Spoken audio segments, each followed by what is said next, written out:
Present us, O Lord, in all our doings with thy most gracious favor, and further us with thy continual help, that in all our works begun, continued, and ended in thee, we may glorify thy holy name, and finally, by thy mercy, attain everlasting life. Amen.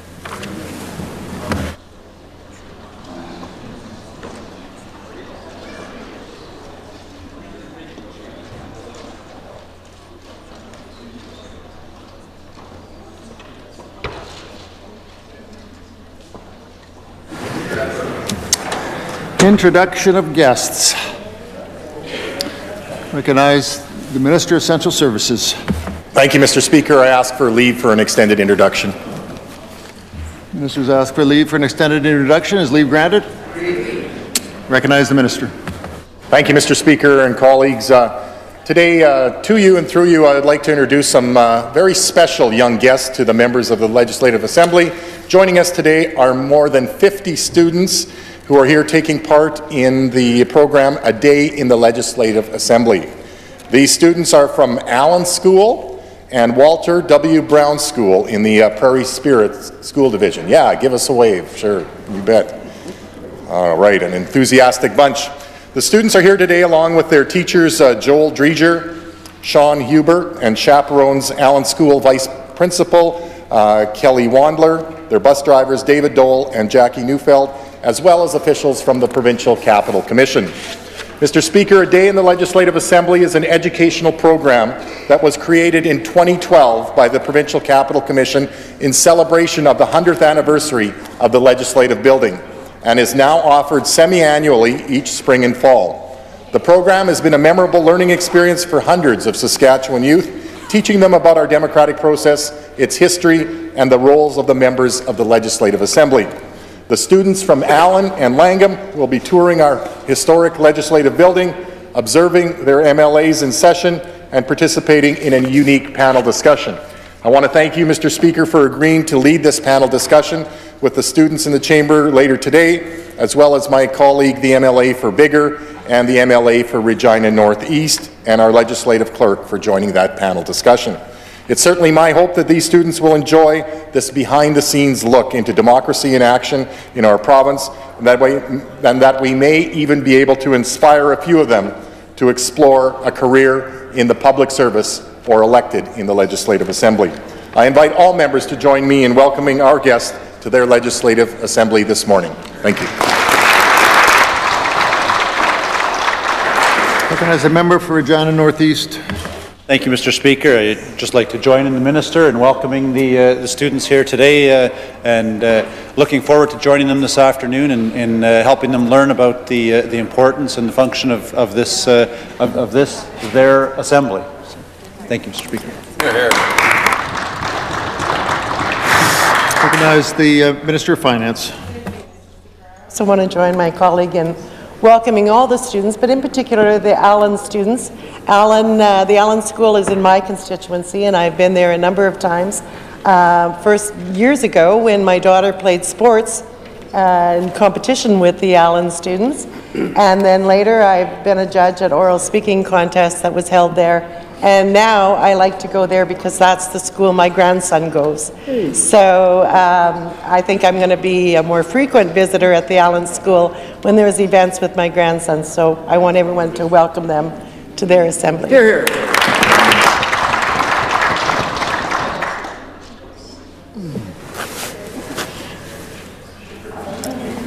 Oh, sorry. Where are you here? I recognize a member for Biggar. Thank you very much, Mr. Speaker. I'd also like to join with the Minister of Central Services in welcoming the school group from Walter W. Brown School from Langham, Saskatchewan, who is in my constituency of Biggar Sask Valley. I understand there's 22 students and teacher Sean Huber, and I look forward to being part of the panel later in the day, joining you and the other school in the panel discussion. So to my colleagues, please welcome the two school groups to their legislature. As a member from Moose Jaw, welcome all. Thank you, Mr. Speaker. To you and through you, seated behind me, I have 32 students from the Westmount School in Moose Jaw, just not far from where I live, and they're accompanied by their teacher, Ms. Debbie Taylor French. I'm going to meet with them later and have a conversation with them, and hopefully they've got some really good questions, but not too hard for me, and welcome them all to their legislative building.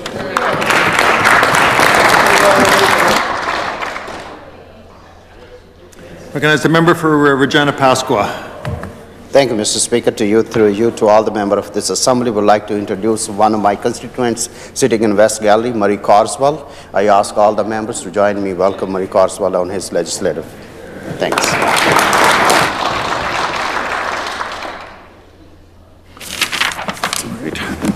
Presenting petitions. Recognize the member for Regina Lakeview. Thank you, Mr. Speaker. I rise today to present a petition to restore public control over Wascana Park. Hear, hear. Those who have signed this petition today wish to draw our attention to a few points. That Wascana Park is a treasured urban park and conservation area that has been responsibly managed through an equal partnership between the City of Regina, the University, and the provincial government for more than 50 years.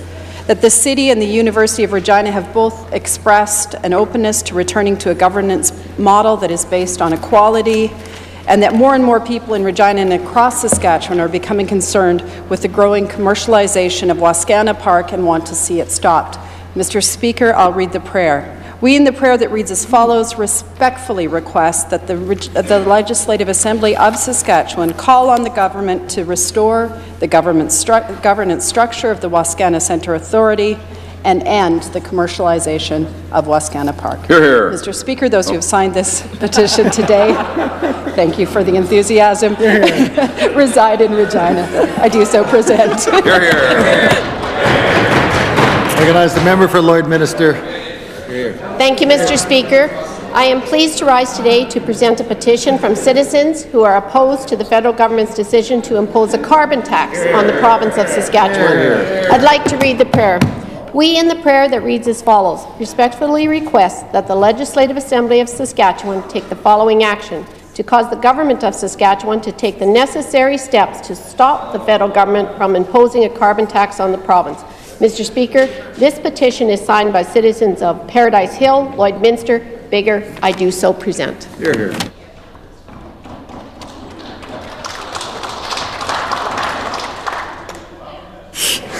Recognize the member for Saskatoon, Newtana. Thank you very much, Mr. Speaker. I rise to present a petition calling for a public inquiry into the GTH land deal. The people who signed this petition want to bring to our attention the following. The Sask Party government has refused to come clean on the GTH land deal, a deal where Sask Party insiders made millions of dollars flipping land and taxpayers subsequently lost those millions. That instead of shining a light on the issue and calling a public inquiry, as some leadership, Sask Party leadership hopefuls called for, the government is hiding behind excuses around public prosecutions. The Sask Party government continues to block the main key witnesses from providing the necessary testimony about the land deal. It's Saskatchewan people who footed the bill for the GTH land deal and deserve nothing less than the truth. I'll read the prayer. We, in the prayer that reads as follows, respectfully request that the Legislative Assembly of Saskatchewan call on the Sask Party government to stop hiding behind partisan excuses and immediately call for a judicial inquiry and a forensic audit into the GTH land deal. And Mr. Speaker, the people who have signed this petition today are from the City of Regina. I so submit. Hear, hear. Recognize a member for Regina, Douglas Park. Thank you, Mr. Speaker. It's my honor to rise this morning and present a petition calling for critical supports for survivors of domestic violence. Mr. Speaker, the individuals signing this petition today wish to bring to our attention the following. Saskatchewan has the highest rates of domestic violence amongst all of the provinces, and employers should be obligated to reasonably accommodate survivors of domestic violence in the workplace.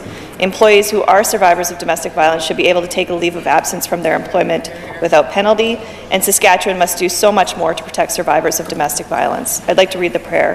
We, in the prayer that reads as follows, respectfully request that the Legislative Assembly of Saskatchewan call on the Legislative Assembly to pass legislation to provide critical support for survivors of domestic violence. Mr. Speaker, this is what we've called for in our private member's bill, which calls for 5 days paid leave be allowed to survivors of domestic violence. I believe it's the 4th time we've tabled that private member's bill. We're long past due in passing it. Brings brings us into line with other jurisdictions. It's the least we could do in Saskatchewan, and it's well past time we pass it. Mr. Speaker, the individuals who signed this petition today come from Saskatoon. I do so present. Recognize the member for Regina Elphinstone Centre. Thank you very much, Mr. Speaker. I rise to present a petition to the Legislative Assembly calling for a $15 an hour minimum wage. Mr. Speaker, the petitioners are well aware that Saskatchewan has gone from leading the country in terms of minimum wage to being either last or second last when it comes to minimum wage under this Sask Party government's watch. The petitioners are saying that a minimum wage should not be a poverty wage. They're pointing out that a $15 an hour minimum wage will improve health and well-being and lift Saskatchewan workers out of poverty. They point out that a $15 an hour minimum wage will benefit local businesses and support local economies by putting money in workers' pockets to spend in their community. Mr. Speaker, in the prayer that reads as follows, the petitioners respectfully request that the Legislative Assembly of Saskatchewan call on the Sask Party government to adopt a plan to raise the minimum wage to $15 an hour for all workers. Mr. Speaker, this particular petition is signed by citizens from here in the fair city of Regina. I so present.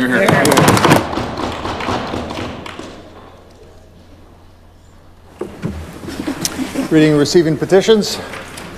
Statements by members. I recognize the member for Weyburn Big Muddy. Thank you, Mr. Speaker. Mr. Speaker, the motto of Weyburn is the Opportunity City. But in the last few days, there may be the impression that this is not the case for some in our community. But Mr. Speaker, I know Weyburn, and I know that this is not the case. Mr. Speaker, I am confident that everyone involved in the new group home proposal is working towards a solution. In fact, later this morning, members of council will be sitting down with the developer as they have already met with the Weyburn Group Home Society to resolve this issue. Mr. Speaker, the Weyburn Group Home Society is a very valued organization in our community who serve wonderful clients among the most vulnerable in our community, and we cannot say thank you enough for all the work that they do. As a government, we support their work and have added 3 new group homes in Weyburn, providing 12 clients with a place to call home. Mr. Speaker, what is important for these clients and their families and their support workers is for some calm and peace at this time while a resolution is sought. Mr. Speaker, concerns have been voiced of what could be lost when a group home moves into a neighborhood. Mr. Speaker, in my experience, including attending the opening of the 3 new group homes in our community, these homes don't take away, they add. They add a safe and secure home for our most vulnerable. They add to the color and richness of a neighborhood, and they add a smile to the face of those who have a home to call their own. Mr. Speaker, any neighborhood would be lucky to have them. Thank you.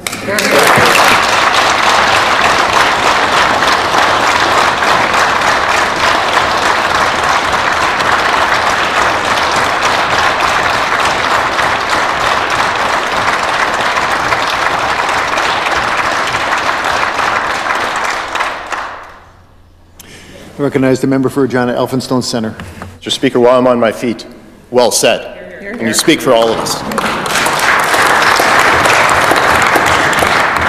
In 1979, Mr. Speaker, Teresa and Robert Stevenson recognized a very specific need in our community. They recognized that too many children in our schools were struggling to learn, not because they weren't capable or lacked initiative, but because they were hungry. The Stevensons stepped up to meet the need, and soon the community saw what they were doing and stepped up to help them help the kids. 40 years later, through the generosity of donors and the ongoing commitment of staff and volunteers, Chili for Children is feeding about 800 children a day, 3 days a week. That's roughly 10,000 meals a month, Mr. Speaker. It's an amazing labor of love.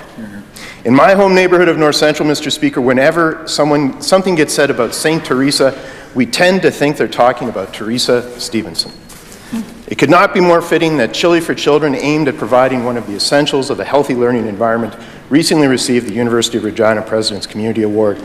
I ask my colleagues to join me in congratulating Greg Stevenson, son of Teresa and Robert, and now CEO of the Chili for Children, for he and his family's many years of community service, and in thanking the program's staff, people like Delia Pelche, who in my opinion makes the best fry bread in all of Regina, Donna Adam, Lisa Ocho, Donors and supporters like Safeway, McGavin's Bread Basket, and the Regina Fire and Protective Services, and Chili for Children's many volunteers for seeing the need and accepting the challenge of meeting it. Thank you so very much. Recognize the member for Moose Jaw North. Thank you. Mr. Speaker, on February the 15th, the 2019 Canada Winter Games kicked off in Red Deer, Alberta.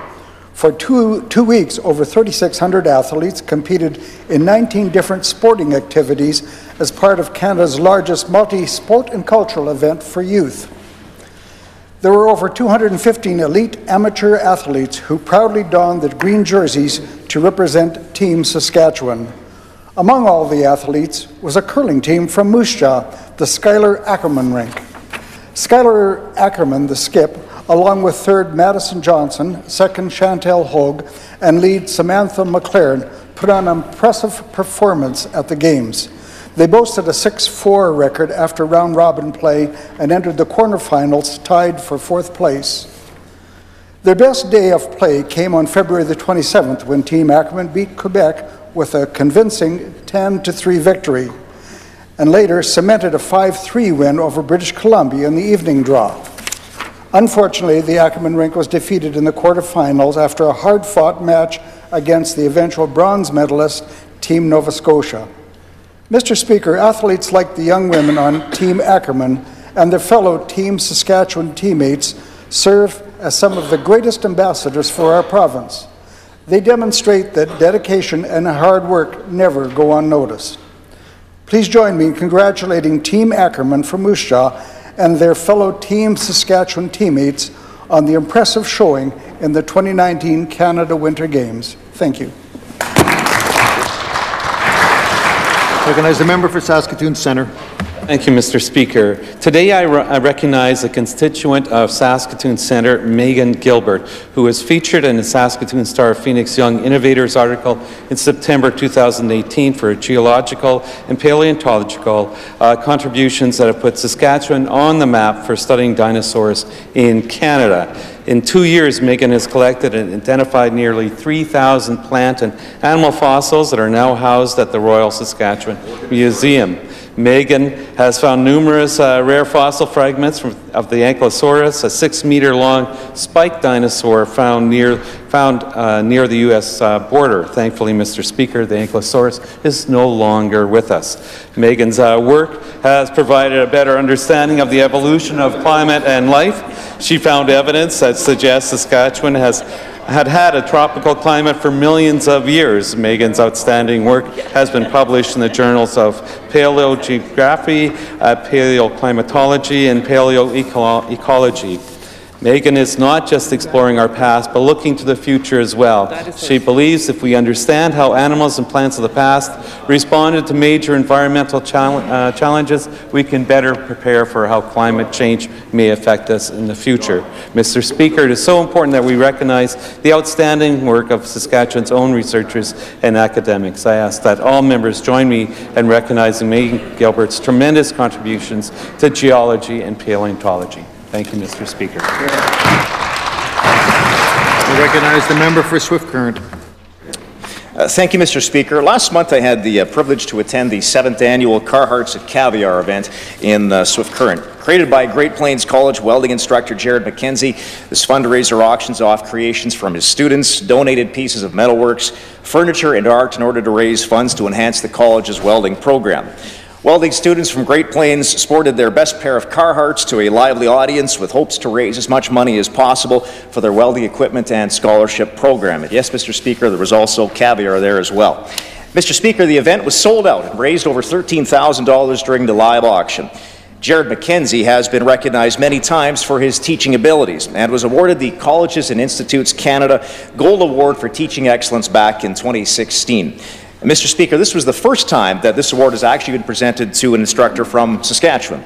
McKenzie, who was a Great Plains College student before he became an instructor, says the annual event has grown from being just a fundraiser to being a teaching tool and a source of pride for the students. I'd like to recognize my community and thank them for supporting this fundraiser as it provides funds for its students to succeed and grow their career right here in Southwest Saskatchewan. Mr. Speaker, I'd now ask all members to please join me in congratulating Instructor Jared McKenzie and the Carhartts and Caviar fundraising team on another successful event. Thank you, Mr. Speaker. Here. Recognize the member for the Battlefords. Thank you, Mr. Speaker.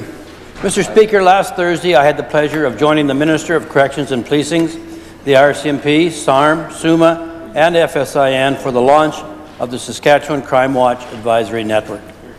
When someone reports a crime, the RCMP can use the Saskatchewan Crime Watch Advisory Network to send out an advisory about criminal activity in a specific area. Text messages, emails, or phone calls with information from the police then reaches people across that community. During my time on the Crime Reduction Committee, a recurring theme in the feedback we heard from rural Saskatchewan was the need for effective communication. And that's exactly what this system is about, getting credible, effective, and reliable information to people quickly. Mr. Speaker, the Saskatchewan Crime Watch Advisory Network initiative responds directly to our government's goal to improve the response to rural crime. The program will initially run in southern Saskatchewan, and if successful, we will look to expand it to northern Saskatchewan. Mr. Speaker, the RCMP said at SARM just this week that approximately 2,000 people have already signed up. Mr. Speaker, everyone wants to protect their family and their home. And I thank this government for their contribution of $50,000 as it will improve safety for many in Saskatchewan. The Saskatchewan Crime Watch Advisory Network is just one tool we can use to work together to help make our province safer for everyone. Thank you, Mr. Speaker. I recognize the member for Melville-Saltcoats. Thank you, Mr. Speaker. The Melville Curling Club played gracious host to the 2019 Curl SAS Senior Men's and Women's Provincial Championship, which is held from February 27th to March 3rd. I'd like to congratulate the Nutana Curling Club from Saskatoon for taking the gold, which was their first senior men's title. Skip Bruce Cordy, third Daryl McKee, second Corey Kohutch, and lead Rory Golinowski. Mr. Speaker, I'd also like to highlight Team Anderson, who took home the gold on Sunday afternoon with the senior women's, keeping a very impressive 4 curling seasons championship streak alive. Sherry Anderson, Patty Hersikorn, Brenda Gertzen, and Anita Silvernagel have had an amazing accomplishments over the past 4 years, including a 2-time Canadian Senior Championship and 1 World Senior Championship in 2018. Mr. Speaker, this event would not have been made possible without the many volunteers. I'd like to thank Larry and Jerry Martin, who are the tournament's lead volunteers for the event. Among the amazing list of volunteers is Carson Dennis, son of our super athletic member from Kenora Pelly, who was the ice maker for the tournament. Mr. Speaker, on behalf of the curling community in Melville, we were truly honored to host such a decorated athletes in our rink. I now ask all members to join me in congratulating all participants and volunteers for the 2019 Senior Curling Championship.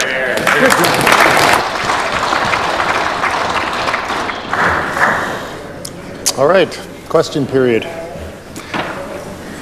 I recognize the Leader of the Opposition.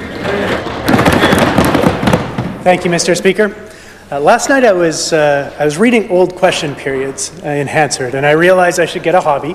But one struck me as a good one for a throwback Thursday. It was in 2006, and the former Minister of Agriculture at that time, critic for agriculture, Bob Benrod, was going after the then Minister of Agriculture for having criticized the federal Minister of Agriculture, saying that when farmers need help, the last thing that we should be doing is, knocking around that minister.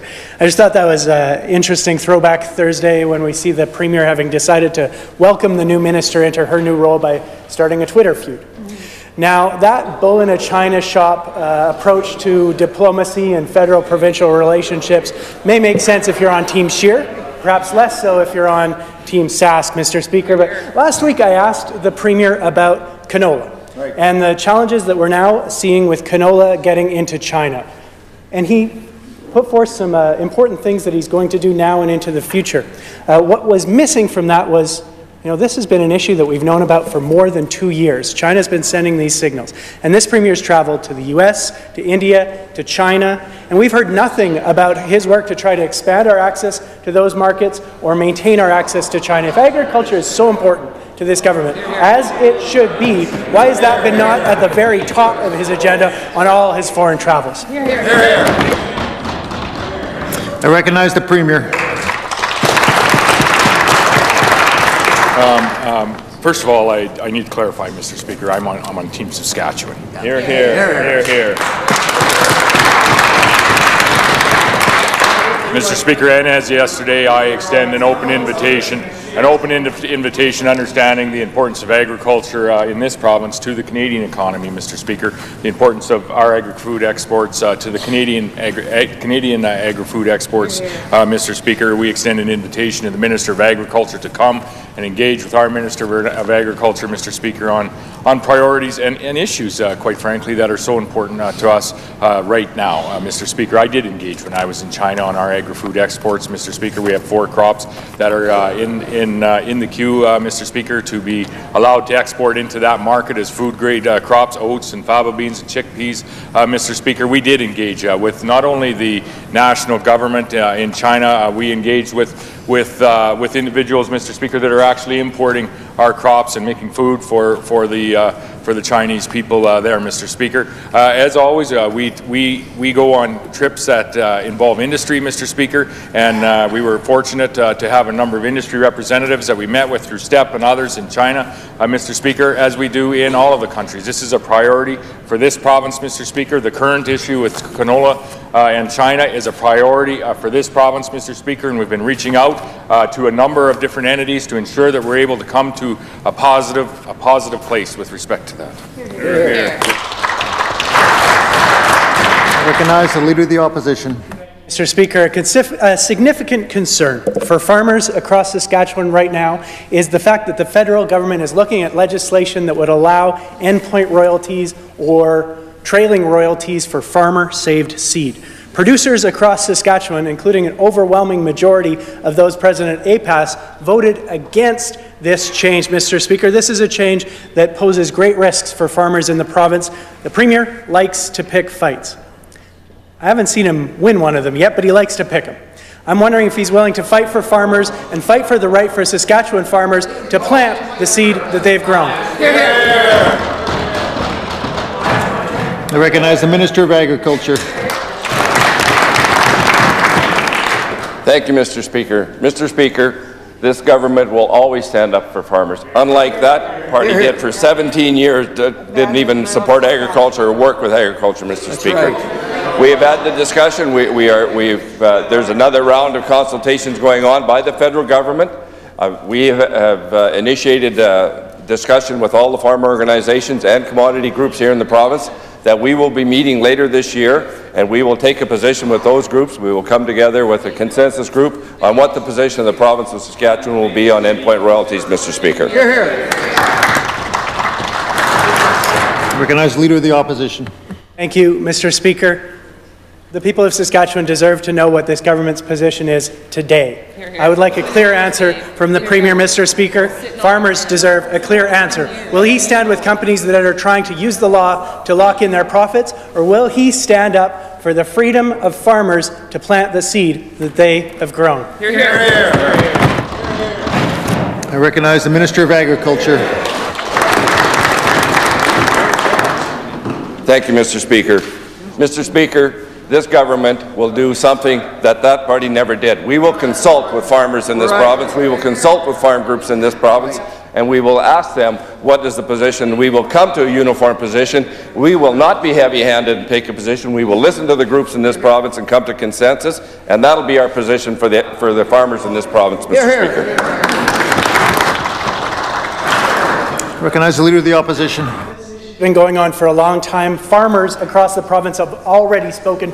This Premier and this Minister know the opinion and know what is the right thing to do, but they will not stand up. They will not take a position. What is the position of this government? Are we going to see, Mr. Speaker, this government stand up simply for big industry and their rules to control the seed, or will they stand up for farmers and their right to plant what they have grown in their own fields? I recognize the Premier.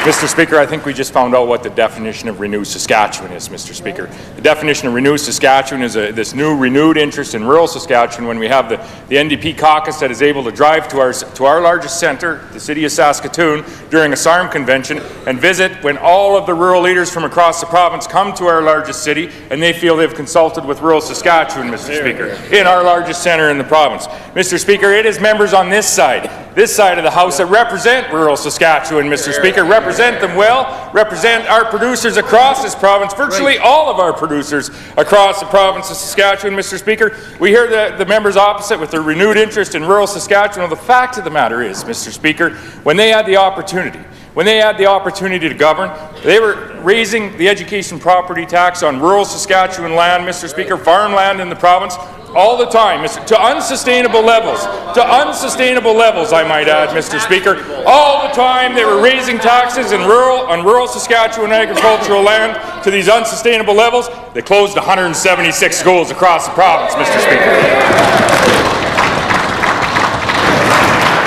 I recognize the Leader of the Opposition. Thank you, Mr. Speaker. The question was clear, and the lack of an answer is extremely obvious. They don't want to stand up and say what they really believe because they know they're offside with farmers in this province, Mr. Speaker. Mr. Speaker, they're also offside with municipalities. The cuts that they've made to municipalities, the way... Everybody forgot. Order, please. I recognize the Leader of the Opposition. Mr. Speaker, I'd really like to see some courage on the part of this government and an ability for them to come up with a clear position that's on side with Saskatchewan farmers, because we've yet to see that. We've also seen them offside with municipalities, cuts to municipalities, downloading of costs to municipalities. At the same time, they've doubled the PST, so it's made it harder for people in those communities to pay the increased taxes that have resulted from those cuts and downloads, Mr. Speaker. The number of people who are in arrears on their property taxes in the last 5 years has risen by 12% in PA, by 85% in Saskatoon, by 112% in Moose Jaw, and by a whopping 147% in Regina. That's people unable to pay their property taxes because this government's financial choices have made life more difficult. How can they call this a balanced budget when their choices are increasing costs and making it impossible for people to pay their municipal taxes? I recognize the Premier. Mr. Speaker, it's been this government that has invested in a strong economy here in the province, Mr. Speaker, and the result is just that, Mr. Speaker. We have 165,000 more people that have chosen to live here, Mr. Speaker, chosen to live in a community in the province of Saskatchewan, Mr. Speaker. 108,000 of them have moved from countries all around the world, Mr. Speaker. This is a statistic that this government, the government of the people of the province of Saskatchewan, is so very proud of, Mr. Speaker. They're adding to our communities, Mr. Speaker, and the volunteer hours that they volunteer in their community, Mr. Speaker. This is, and I spoke about this yesterday at the Rural Municipal Convention, Mr. Speaker. This is the community. These are the people that we represent, Mr. Speaker, and this is a Saskatchewan that we know and love. And I rest assured, Mr. Speaker, will always be members on this side of the House that will stand with those families. We will stand with their jobs that they have in their community, Mr. Speaker, to ensure that our best days are still ahead of us. Hear, hear. Recognize Leader of the Opposition. Speaker, this government's choices have forced municipalities to raise their taxes. They've also doubled the PST, making it harder for regular people to afford the cost of living or to pay those risen taxes. And they also added that PST to construction, which makes things much more expensive for cities. Yesterday, the Premier was boasting at SARM about the generous new revenue-sharing model. Well, in Moose Jaw, they're seeing an increase of $200,000 this year from increased revenue sharing. You know what else they're seeing an increase of? $800,000 in PST costs. Well, you can see how that would be pretty cold comfort to see a little bump in revenue sharing when everything else is costing so much. No wonder so many people are in arrears for paying their property taxes. Will the Premier do right by municipalities, by the people of Saskatchewan, and scrap the PST on construction labor next week's budget? Hear, hear. Hear, hear. I recognize the Premier. Mr. Speaker, I spoke earlier about the unsustainable tax rates in rural Saskatchewan under the members opposite when they had the opportunity, Mr. Speaker. All the while they attended, Mr. Speaker, the convention that we had the opportunity to attend yesterday for the Bear Pit, and they were asked repeatedly, year after year after year, Mr. Speaker, would you put together a municipal revenue sharing formula for the municipalities across the province, Mr. Speaker? Never did. Year after year, they said we might be able to do that. They never did, Mr. Speaker. They never did put in place a municipal revenue sharing, Mr. Speaker. Well, thankfully, Mr. Speaker, in 2007, the people of this province, they got fed up with that answer, Mr. Speaker, and they made a change. They took a leap of faith, Mr. Speaker, with a government that they have chosen twice since then, Mr. Speaker. They got a fair, transparent, predictable municipal revenue sharing formula, Mr. Speaker, one that is sought after from municipalities outside this province, Mr. Speaker, and one that has seen an over 90% increase in funding to our municipalities, Mr. Speaker, because we're partners with our municipalities across the province.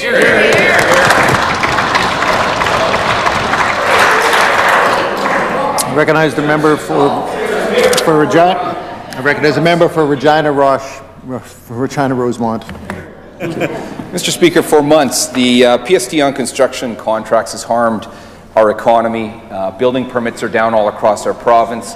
Home builds are massively down in communities across our province. Hardworking tradespeople have been forced to unemployment. Many have been forced outside of Saskatchewan. The fact is clear that this job-killing tax is harming our economy. And as noted by the Leader of the Official Opposition, it makes no sense to force municipalities into a situation of double taxation, ultimately property taxpayers into double taxation, and that message was very clear at the SARM convention this week, at SUMA, before that in communities across the province. Will the government admit their mistake and commit to retracting this tax that's causing so much harm on our economy, on workers, and on businesses across our province? I recognize the Minister of Finance. Mr. Speaker, I have several times explained to the members opposite that the difficult decisions were made in order to get our finances in the province back on track to balance, Mr. Speaker, and we will be delivering a balanced budget in a few days. And that member opposite. But here's what the people of Saskatchewan does not want to see. Since we have been government, Mr. Speaker, building permits across this province has been on average, about $2.5 billion a year. Mr. Speaker, what was it when the NDP were in power? When they were closing facilities, when they were closing hospitals, when they were closing schools, when people were leaving the province in droves, well, Mr. Speaker, the average building permits in those days was less than $1 billion each and every year. That's less. It's 2.5 times more than under the NDP. Do you honestly think people want to go back? Here, here. Recognize the member for Regina Rosemont. Mr. Speaker, it's answers like that that really fail workers and businesses and communities across our province. It's answer like that that defies the economic hurt that's been caused by this very short-sighted choice by that government, Mr. Speaker, and a result of the Sask Party government failing to manage our finances, mess after mess, Mr. Speaker, when it comes to financial mismanagement. The Sask Party again brushes aside the concerns of industry, of small businesses, of workers, of municipalities, and of us, Mr. Speaker, and of course plowed ahead with the imposition of the PST on construction labor. But the fact is, the bottom line is that it's hurting our economy and hurting workers, and it's past time to do the right thing and scrap the PST on construction labor, get people back to work, and help to fire up this economy. Will the Premier commit to doing that here today? I recognize the Minister of Finance. Mr. Speaker, yet again, in just 6 more sleeps, the province will see a balanced budget in the province of Saskatchewan, Mr. Speaker. Was this government failing the people of Saskatchewan when they built the Moose Jaw Hospital? Were they failing the people of Saskatchewan when they were building this children's hospital? Were they failing the people of Saskatchewan when we built the North Battleford Hospital to help with mental support, mental health issues within this province, Mr. Speaker? Were they failing the people of Saskatchewan with the Swift Current long-term care home facility? How about the Regina bypass, Mr. Speaker? Record investment in all of our highways. Record building of schools across this province, Mr. Speaker. Were we failing the industry and failing people of Saskatchewan with all of those builds? They have seen capital infrastructure builds under this government unprecedented in the history of the province. Recognize the member for Regina Northeast. Mr. Speaker, unlike the Premier's suggestion, as agriculture critic, I've been travelling all across this province, not just to Saskatoon. I've been to Kelvington, Nipawin, North Battleford, Kenora, Melville, Birch Hill, Swift Current, Maple Creek, Moose Jaw, Outlook, Rosthern. And it's no secret, Mr. Speaker, that there is a huge infrastructure deficit in this province. Hear, hear. Order, please. Recognize the member. Thank you, Mr. Speaker. When it comes to irrigation infrastructure, Mr. Speaker, the Sask Party's solution is to push that bill onto farmers. And farmers have feared that this would be coming for some time, but they are frustrated with the bully tactics that this government is using. Irrigation districts are being forced to agree to non-disclosure clauses in the funding and transfer agreements, and that means that they can't even compare notes with other irrigation districts to see how bad of a deal that they're getting from this province. My question for the minister is, why is he bullying producers by insisting on confidentiality clauses in the agreements with irrigation districts? Hear, hear. Recognize the Minister of Agriculture. Thank you, Mr. Speaker. I find it ironic when the member opposite talks about traveling around the province, and we've got facts where he's in a community where 6 people showed up and listened to him talk. So, Mr. Speaker, we've had a very good discussion with the irrigation districts in this province. We've come to agreements on them. We've come to agreements on funding. We're ready to go on that. So, Mr. Speaker, everything he is saying is totally false. The agreements have been worked on, they're done, and the irrigation districts are happy with the results. Thank you, Mr. Speaker. I recognize the member for Regina Northeast. Mr. Speaker, the producers felt like they had no choice in those agreements because the ministry made it clear that the confidentiality clauses were not negotiable. And this is a pattern that we've seen from this government, hiding behind confidentiality clauses to hide from the public what the Sask Party is really up to. We've seen it with the sell-off of STC, with the bypass, with the GTH, the P3 schools, the sell-off in Wascana Park, the list goes on. And now we are seeing it with the infrastructure download to irrigation districts. What possible sensitivity is there with these contracts, and what is the Sask Party trying to hide? Recognize the Minister of Agriculture. Thank you, Mr. Speaker. Mr. Speaker, these agreements were agreed upon with the irrigation districts. The funding models, the formula was all agreed upon by the irrigation districts, Mr. Speaker. These agreements are all signed. Everybody's happy with the agreements. In fact, Mr. Speaker, I met with 2 of the municipalities that have most of the irrigation in at the SARM convention the other day. We had a very good discussion about this. They're happy with the transfer and the process, the way it's going. Mr. Speaker, I don't know where that member is getting his knowledge from or his information from, Mr. Speaker, but I've met with the irrigation districts, and Mr. Speaker, this is a good deal for them and they're happy with it, and we're going to get it signed. Thank you, Mr. Speaker. Recognize the member for Regina Northeast.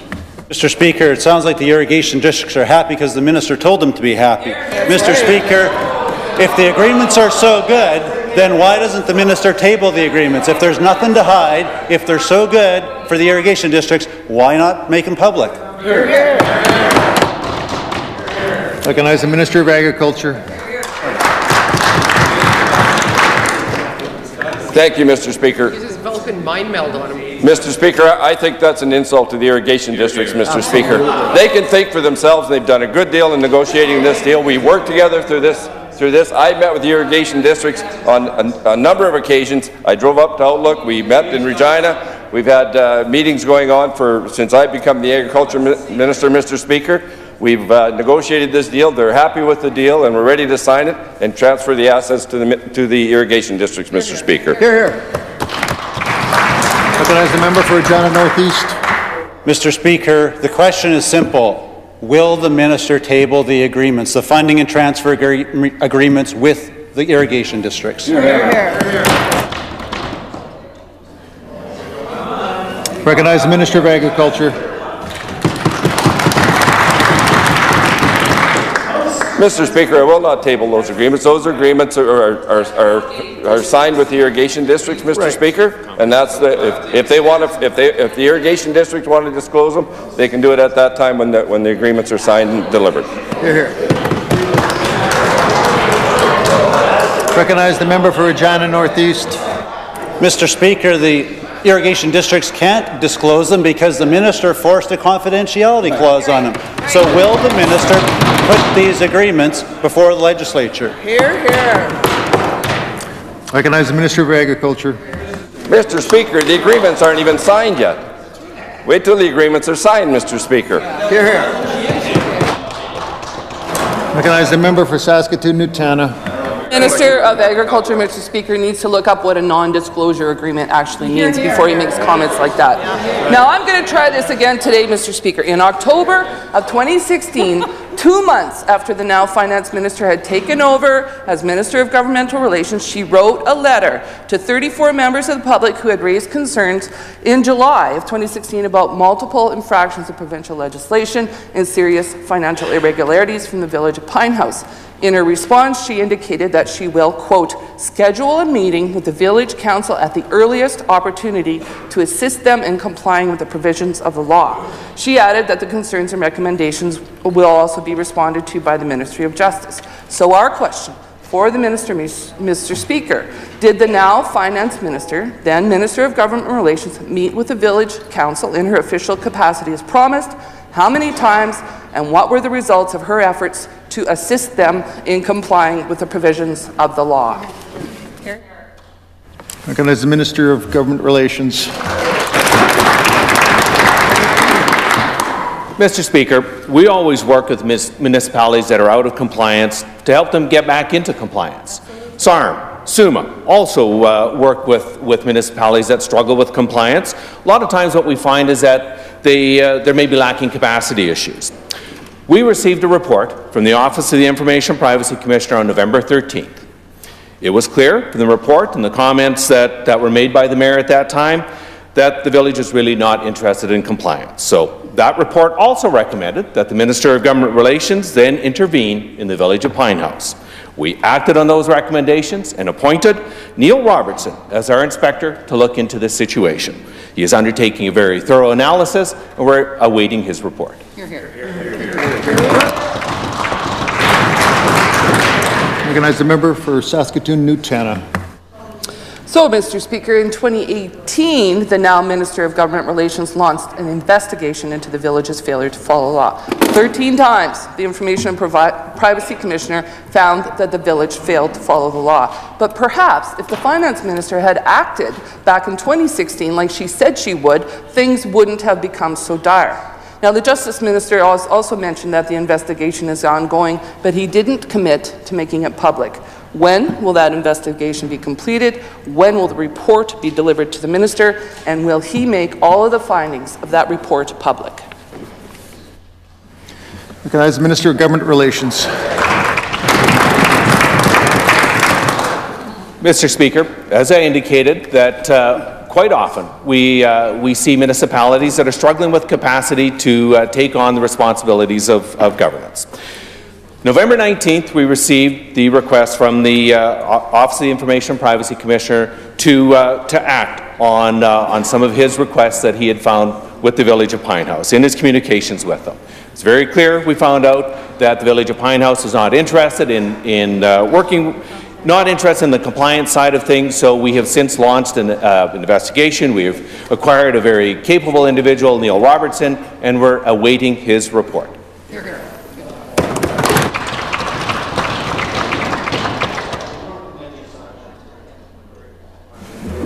Why is the member on her feet? Mr. Speaker. What's your point of order? Thank you, Mr. Speaker. During question period today, the Minister for Agriculture used the phrase totally false. That language is unparliamentary. We'll ask him to withdraw and apologize for that statement.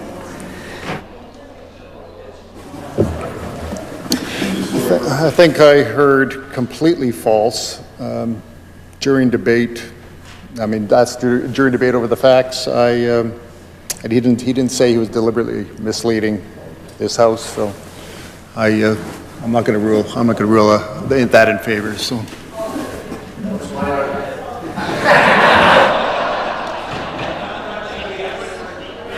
Ministerial statements. Introduction of bills.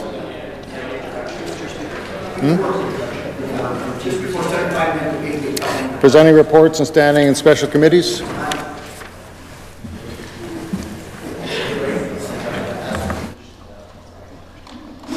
Why is the member on his feet? Ask leave for an introduction, Mr. Speaker. I'm sorry, extended.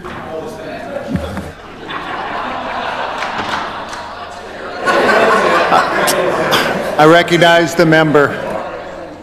Thank you, Mr. Speaker. My colleagues know me very well. It's with great pleasure I introduce three people in your gallery, Mr. Speaker. First, my oldest daughter, Caitlin. I know I'm not supposed to pick favorites as a health minister, but obviously my favorite healthcare worker in the province. She's been a nurse for over 3 years now, former roommate, and actually got to look after me for about 3 weeks when I was going through a little bit of a troubling time. So happy to see my daughter Caitlin here. Along with her is her new husband from last June, Mark Cuthill. Mark's a construction project manager in Yorkton, avid fisherman, and great all-around guy, and makes a great son-in-law. And with them as well, last but certainly not least, is my granddaughter Rhea. She's a 16-year-old from Yorkton. She's a top-notch student, athlete, gymnastics coach, and a very competitive canoe and kayak racer. Mr. Speaker, so I ask all members to welcome my family to their Legislative Assembly. Here, here.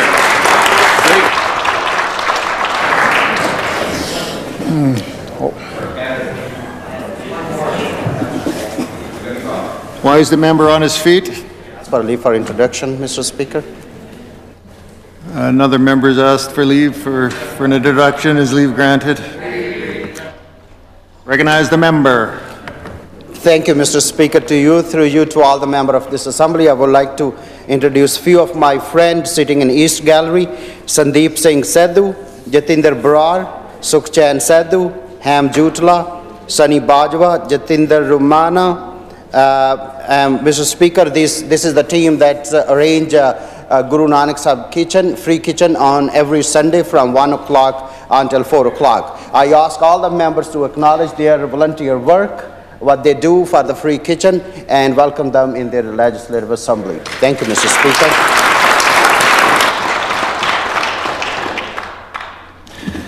Member for Regina Rosemont, I'm assuming you are joining in. Request leave to introduce guests. Members asked leave for introduction of guests. Is leave granted? Recognize the member. Thank you, Mr. Speaker. It's an honor to join with the member opposite and welcome friends and community leaders that are with us here today in the East Gallery.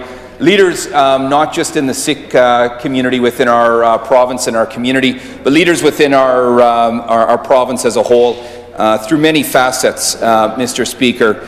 What they do to provide those in need through the soup kitchen is just another expression of the generosity of the Sikh community in our community. To each and every one of the members and friends that are here today, I say thank you, I say welcome, and to all at the temple, and to all in supporting these very important, this very important effort, we say thank you as well.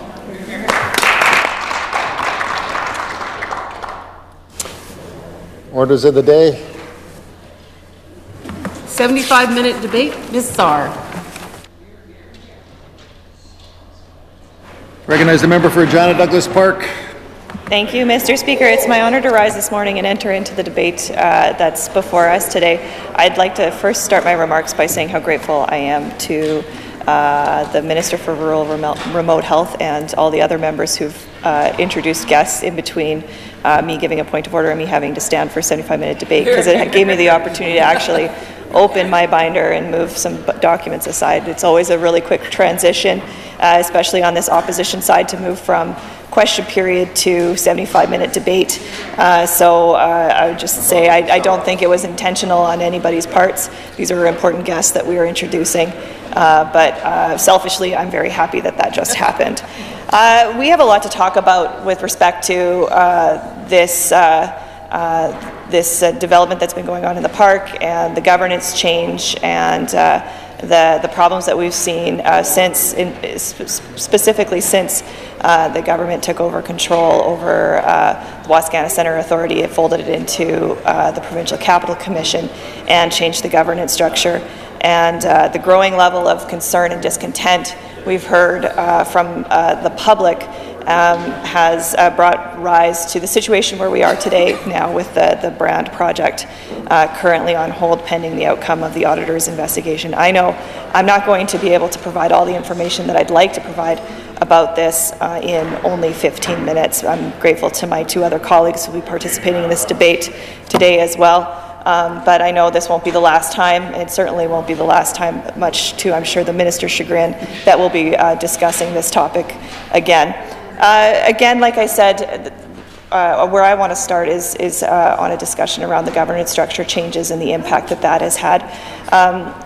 Largely, the Wascana Centre Authority was run by a board that consisted of the University of Regina, the City of Regina, and the provincial government and delegates from all of those for over 50 years, Mr. Speaker. And the board was constructed in a way so that no party or none of those three parties had majority control over voting control over the board. So no decision could be made at that level without one party having another party's support. So if someone wanted to vote in favor of something, you needed to leverage the support of one of the other two organizations that were at that board. And really, I think the people of Regina, as judging from the outcry we've heard recently, would argue that it's served us fairly effectively for a while. Well, perhaps some have raised concerns about how it's delayed the projects or projects that some have wanted to do. And you see that in some of the emails that have been leaked to us and to media so far. That's the whole point, Mr. Speaker. Wascana Park is, we've said this a million times, but it is the jewel of our city, and it's one of the crowning jewels of our province, Mr. Speaker, which is why it's so important that it's kept intact and that it's preserved, and that any changes made to the park are done slowly and carefully and thoughtfully, Mr. Speaker. So all of that changed when the Provincial Capital Commission Act came into force in 2017 and the board structure changed. And concerns were raised by this opposition, and in particular the critic for the PCC at that time, my colleague, the member from Elphinstone. There were a lot of concerns that flowed out of what this government was doing in 2017. So to the fault of nobody, it was hard to, frankly, pay attention to a governance structure change when so many devastating cuts were happening across the province. But I do want to give credit to the member from Elphinstone, who at the time of the tabling of the bill and during committee did propose an amendment to have the governance structure changed back to what it was previously. The Sask Party majority on that committee voted against that amendment, Mr. Speaker, and we are here today as a result of that, largely, Mr. Speaker. One of the main things that flowed out of this governance structure change is a loss of confidence in the public, in the system, and you're seeing it today. You're seeing it all over the place. We now have a province that has full control over the board, majority control, and we have been assured that they continue to move forward on a consensus basis, Mr. Speaker. We don't have the assurance of the actual legislation requiring it to provide us with comfort. And when the meetings are closed, we don't get to know what days the meetings are happening. There's no public access to the meetings, and minutes aren't allowed to be made publicly available after the meetings. We have no way of being, as a public, being assured that this is the case.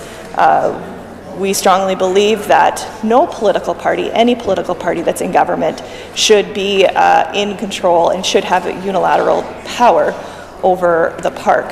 So while maybe we're being told that the board is going to work on a consensus basis right now, we don't know that that's going to be the case 6 months from now, 5 years from now, 10 years from now, and I think we should all be in agreement with wanting the park to be preserved for hundreds of years to come. This governance structure is important to talk about because it is a major change that has happened, and the Brant project is the main project that is the project that was approved after the governance structure has changed, Mr. Speaker. And what we've seen so far is a lot of concerns about not just process, but why this decision was made and the timing of the governance structure change as it relates to the Brant project, Mr. Speaker. The communication that's been leaked to us, and again, Mr. Deputy Speaker, when I talk about concerns about this, it's not like we have all access to all of the information that's available yet, Mr. Deputy Speaker. We only have some communication that's been leaked to us or to the media to have a picture and an understanding of how this project unfolded to begin with. So there's still a lot of secrecy, there's still a lot of concern, and there's still a lack of transparency with respect to this project, Mr. Deputy Speaker. But what little we do know and what little has been provided to us so far, Mr. Deputy Speaker, speaks a lot to the concern around the timing of the governance change. Based on the email communication that we have so far, it appears that there was some frustration at the level of Brant around how slowly the progress was going. You see the Architectural Advisory Committee speaking out and expressing extreme concerns about the project, advising that the project should not go ahead. You see some further frustration by Brant, and then what you see is during that time you see a governance structure change so that there is more majority control by the province on the board, and you also see the lease renewal, so the lease agreement changing between the provincial government and CNIB.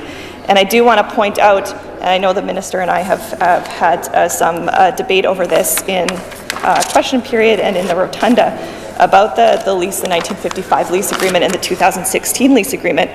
But there are some distinct differences between the two agreements that I think it's important that we read into the record. The 1955 lease agreement was between the provincial government and CNIB for $1. Yes, it was done during Tommy Douglas's era.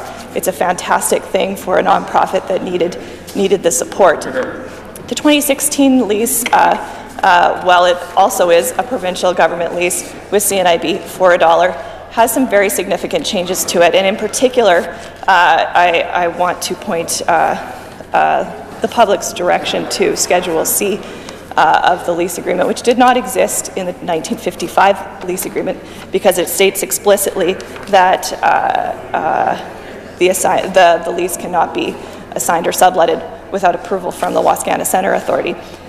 In the 2016 lease agreement, there's a more complicated process that's being put in place, and they've also included Schedule C, which includes a list of permitted tenants that will be allowed to be assigned or subletted. And now there's been some debate in the media between a few different folks, including the Minister and his officials, about whether or not the lease supersedes the PCC Act, Mr. Deputy Speaker.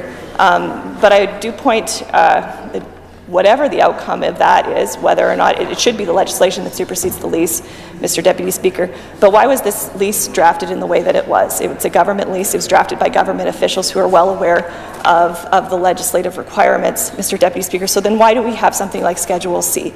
And we're all parties aware of the legislative requirements and the fact that the legislation should supersede leases when this was signed, Mr. Deputy Speaker. And that's one of the things that are so concerning. I do want to read a list, or some of these permitted tenants that are in here because I think it's very important. There are ones that align with the 5 pillars in the list of permitted tenants. It begs the question as to why this was necessary then, as the 5 pillars are still very integral to Wascana Park. And if I have time, I do want to talk about how important those 5 pillars are and how far we're straying and how we have yet to hear from the government officials that they are, the government members on that board, that they will commit to not supporting any, no, nothing from them at all really, in terms of whether or not they will commit to not passing anything on that board that does not conform with the 5 pillars.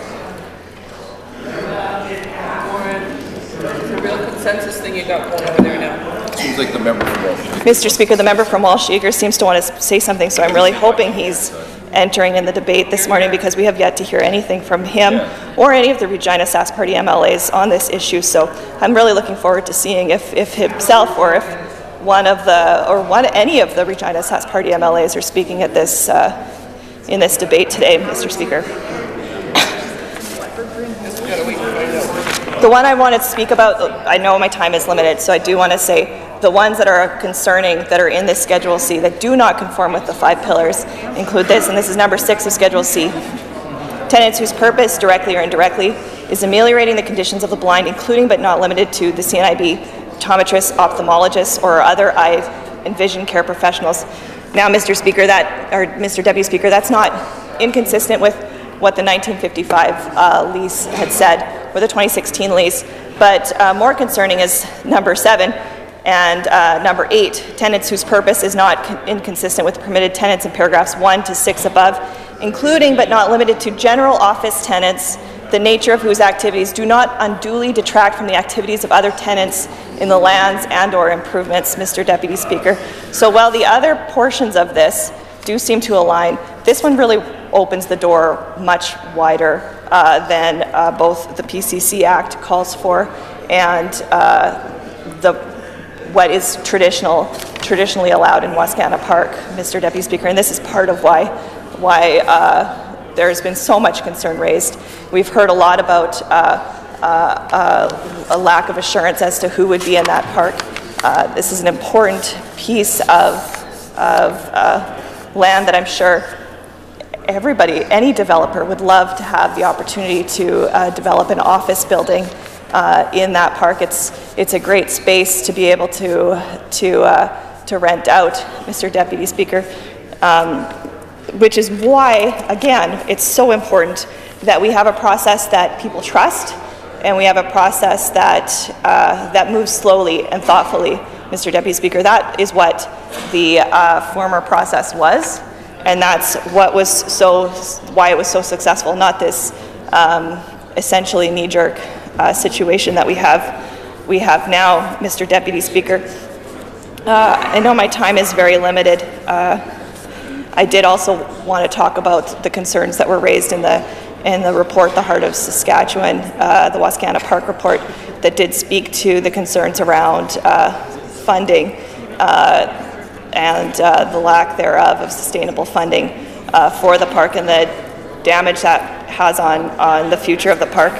And the fact that the governance structure changes, although members opposite have used the report as their reason for making the governance structure change that they did, is not really spelled out in the way that they've liked to think it was spelled out in the report. But I'll leave that for my colleagues opposite because I still have to move my motion.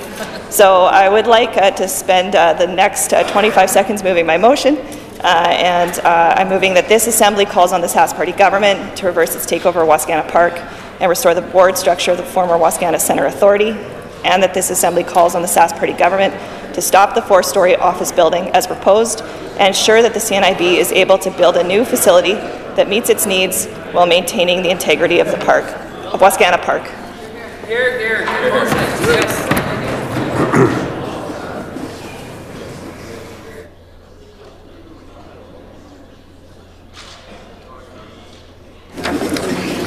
The member from Regina Park has moved that this Assembly calls on the Sask Party government to reverse its takeover of Wascana Park and restore the board structure of the former Wascana Centre Authority, and that this Assembly calls on the Sask Party government to stop the 4-story office building as proposed and ensure that the CNIB is able to build a new facility that meets its needs while maintaining the integrity of Wascana Park. Is the Assembly ready for the question? I recognize the member from Regina Pasqua. Thank you, Mr. Speaker. As always, I'm honored to rise in this House and speak to you on the topic that are important to this government and people of Saskatchewan. Mr. Speaker, commercial development has always been possible in Wascana Park within the guidelines specified in legislation and the principle of Wascana Park Master Plan. The principle will continue to guide the development throughout the park from now and into the future. All proposed development, such as the new Wascana Pool project, will continue to go through the proper approval process to ensure the integrity and objective of the park, as well the protected and respected. Mr. Speaker, the already existing commercial activities in the park are well enjoyed and liked by citizens of Regina and our visitors. People are able to enjoy such attractions like the Willow on Wascana, Sky Bistro, the Connected Arts Center, canoe and kayak rentals, food trucks, and innovation place which hosts research and startup businesses. Mr. Speaker, the Provincial Capital Commission Board decided to suspend all further consideration related to the Canadian National Institute for Blinds project due to regular review being performed by the provincial auditor, including the process taken in the regard to the CNIB. As a government, we respect this decision. The board is taking caution actions and approaches, allowing for the provincial auditor time to conduct a full review before the final approval of the project. I am confident that the proper process for this project have been allowed. The board has informed this government that this decision will be reviewed once the provincial auditor has publicly tabled this report, and it will be public in December 2019 as a part of Volume 2 of Public Accounts. Mr. Speaker, we hear many misconceptions from the members opposite on the development of the park. I would like to set the record straight, and I will quote the Heart of Saskatchewan report from March 2017, and I quote, "After much review and analysis, the option that provided the best opportunity to preserve the legacy of Wascana Centre as the legislative grounds in the province's capital city was determined by the Government of Saskatchewan, leading the development of Wascana Centre and assuming responsibility for the centre. The government would develop a plan for advisory input by the regional Wascana Centre Authority, partners and stakeholders, and the partners will remain responsible for the stewardship of land and structure they own within the centre. The partners would agree to common architectural, engineering, and landscaping standards and have an overreaching agreement to the effect," end quote. Mr. Speaker, the Canadian National Institute for the Blinds does so much for not only our province, but people across Canada. This is a very worthwhile project for CNIB, as they are very much in need of home to allow them to dedicate their resources to providing valuable services for the people of Saskatchewan. I would like to note that the approval for this project has been rigorous and all proper steps were followed. The tenancy framework and the tenant approval process was approved in September 2015 by the previous Wascana Centre Authority Board. It is also very important that we note that the final design of the building still requires the final approval, and that approval will require that it complies with the principles of the park, as I have already mentioned. Mr. Speaker, this transition has all been part of the master plan of 2016. I will take this opportunity to stand and correct the Leader of Opposition, who has recently stated, and I quote, Part of what this government did along the way was not just not follow the law, but they changed the law so so that this would be allowed, end quote. Mr. Speaker, he alleged that we have changed the rules for this project to go forward, but I would like to use my time today to remind him the master plan of 2016, page 70-71. Quote, the Canadian National Institute for the Blind has resided in Culleton Centre for many years. It was non-conforming use which historic plan of College Avenue campus predated the establishment of the centre. The WCA board has recently confirmed that CNIB is the conforming use in Wascana Centre, currently CNIB, have proposed the redevelopment of their headquarters to house their operation in a new expanded facility. The new building may accommodate other tenants in addition to CNIB. Wascana Centre Authority has conditionally approved the project, end quote. This was done when the government did not have majority of the board. It is my wish that the leader of the opposition now has his facts straight. Mr. Speaker, in regards to the lease, I would like to commend Central Services for their hard work. They have a real estate team that review contracts in the conjunction with the official from the Justice to ensure leases are in compliance with legislation. It is very important to note that our Deputy Minister has sent a letter to CNIB providing clarification that the lease does not supersede the Act and the principle of master plan are to be followed in regards of tenants.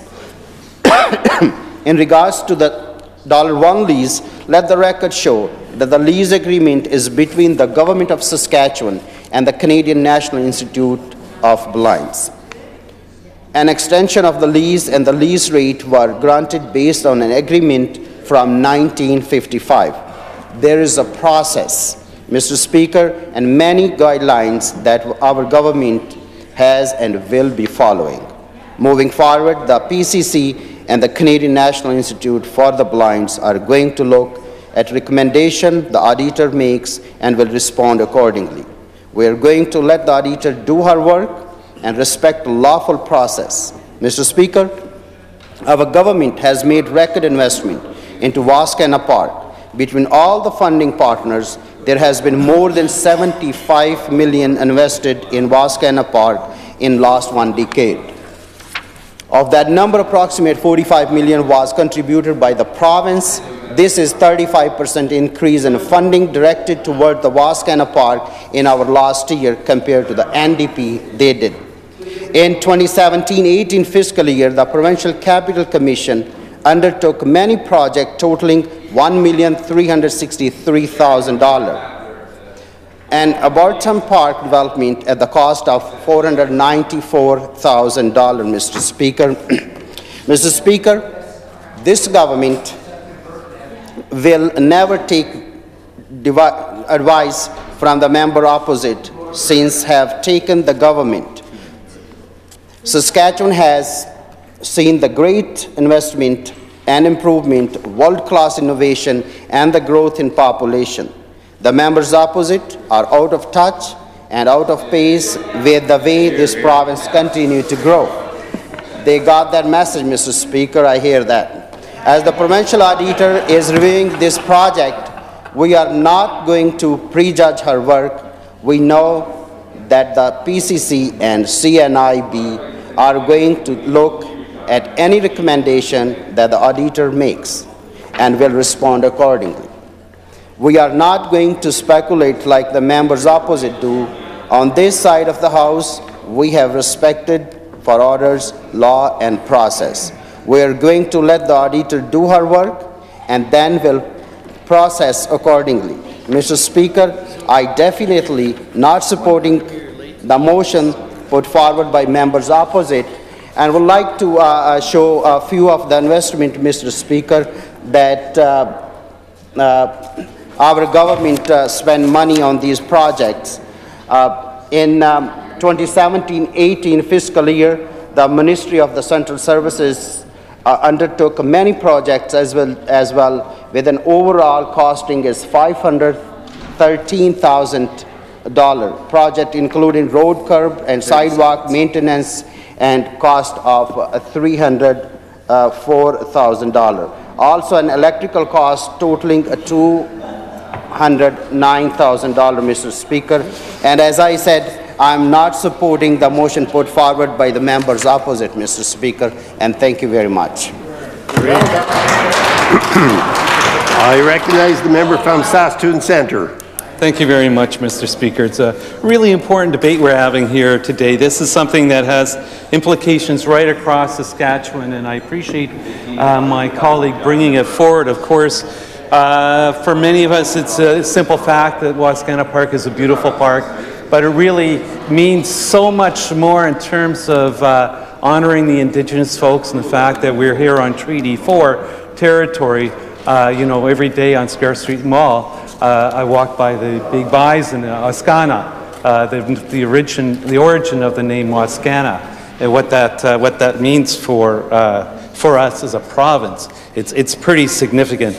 I just feel that the member from Regina Pasqua, when he's talking about out of touch, I believe this is a really glaring example of yet once again the government being completely out of touch. It's easy to say that, but here we have a situation where they're pinning a lot of their hopes on the auditor, and in some gracious way they seem to say, well, we'll just let the auditor make her report and then we'll proceed. And of course they're okay with the process and what's been changed. Mr. Deputy Speaker, in a province where we've seen changes, particularly in the 2016-17 budget, that impacted the urban parks right across this province, and everybody in Saskatchewan is wondering what's going to happen here, because they're very worried about what happens in the cities and how this province is reaching in and mucking about with stuff, making sweetheart deals. Now, if they would get behind getting big money out of politics, a lot of this would be more transparent and would be more understandable. But because there's a veil of secrecy over there, and they're hoping that they can get away with this, that's just not going to happen. Mr. Speaker, I just want to quote, and I hope the minister responsible read what Murray Mandrick said yesterday about the Sask Party's brand approval has never been a simple matter of process. And I'm going to take a minute here and read part of this because I think it's important to get into the record. Mr.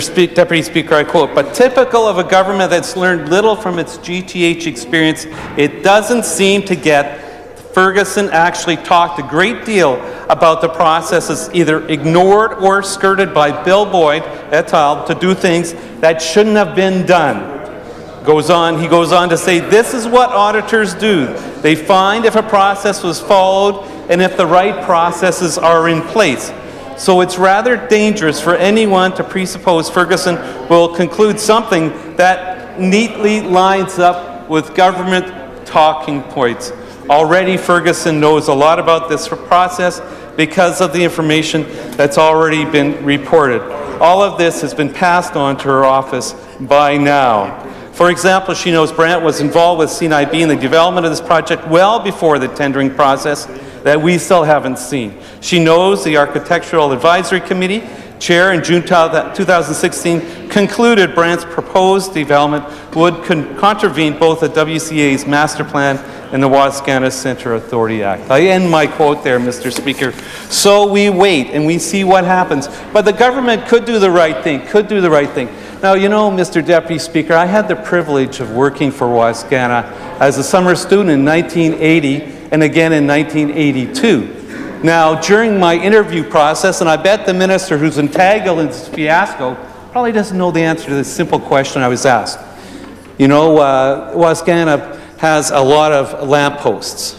And the question they asked me was, how do you paint a lamppost? I wonder if the minister knows the answer. How do you paint a lamppost? Well, you know, from a kid from Mortlack, that was pretty simple. You paint it from the top down. You know, you really have to think with some common sense. They're asking a pretty common sense question. My lead was Modest. He was a pretty simple, straightforward guy, and he just wanted to know how you painted a lamppost. Now, we see here a pretty simple solution to this problem. Use your common sense and get back to what has made this park a beautiful place. So I'm curious, the minister, I'd like to ask him, because he may not read my remarks. I'd like to know if he actually knows how to paint a lamppost. But anyways, I did get the job, and I was successful, and I was able to cut the grass around CNIB building. And actually, it's a beautiful park, and we all agree that CNIB is doing a wonderful, wonderful job. But Mr. Speaker, this is absolutely the wrong way to go about it. You know, when we had, you know, and it's interesting, the member from Pasqua said they take no lessons, but you did not hear him get up and say this is all Tommy Douglas's fault? That they're pinning it all on Tommy Douglas and the deal that was made in 1955, and they're just following what Tommy would do, But Mr. Speaker, everyone in this province, and I represent downtown Saskatoon. The minister who's caught up in this fiasco represents Saskatoon as well. And interestingly, the deputy minister who's the head of the Provincial Capital Commission is also from Saskatoon. So here you have a bunch of Saskatoon people working on this project. I think maybe, Mr. Speaker, people around this province are watching very carefully. And we saw what happened just a few short years ago when they cut the funding to the 5 urban parks, and then they took a look at Wascana. They changed the governance structure there, changed the funding for Meewasin, and people, particularly in Meewasin, but right across the province, was saying, "Hey, the urban parks across this province are also jewels. Wascana is a big one and a major one, but we also have them in Weyburn, Swift Current, Prince Albert, North Battleford, Saskatoon, and of course Regina. The model that started in Regina, then went up to Saskatoon. It's a beautiful thing. So I hope this is not a model for how they're going to muck about stuff in the other cities.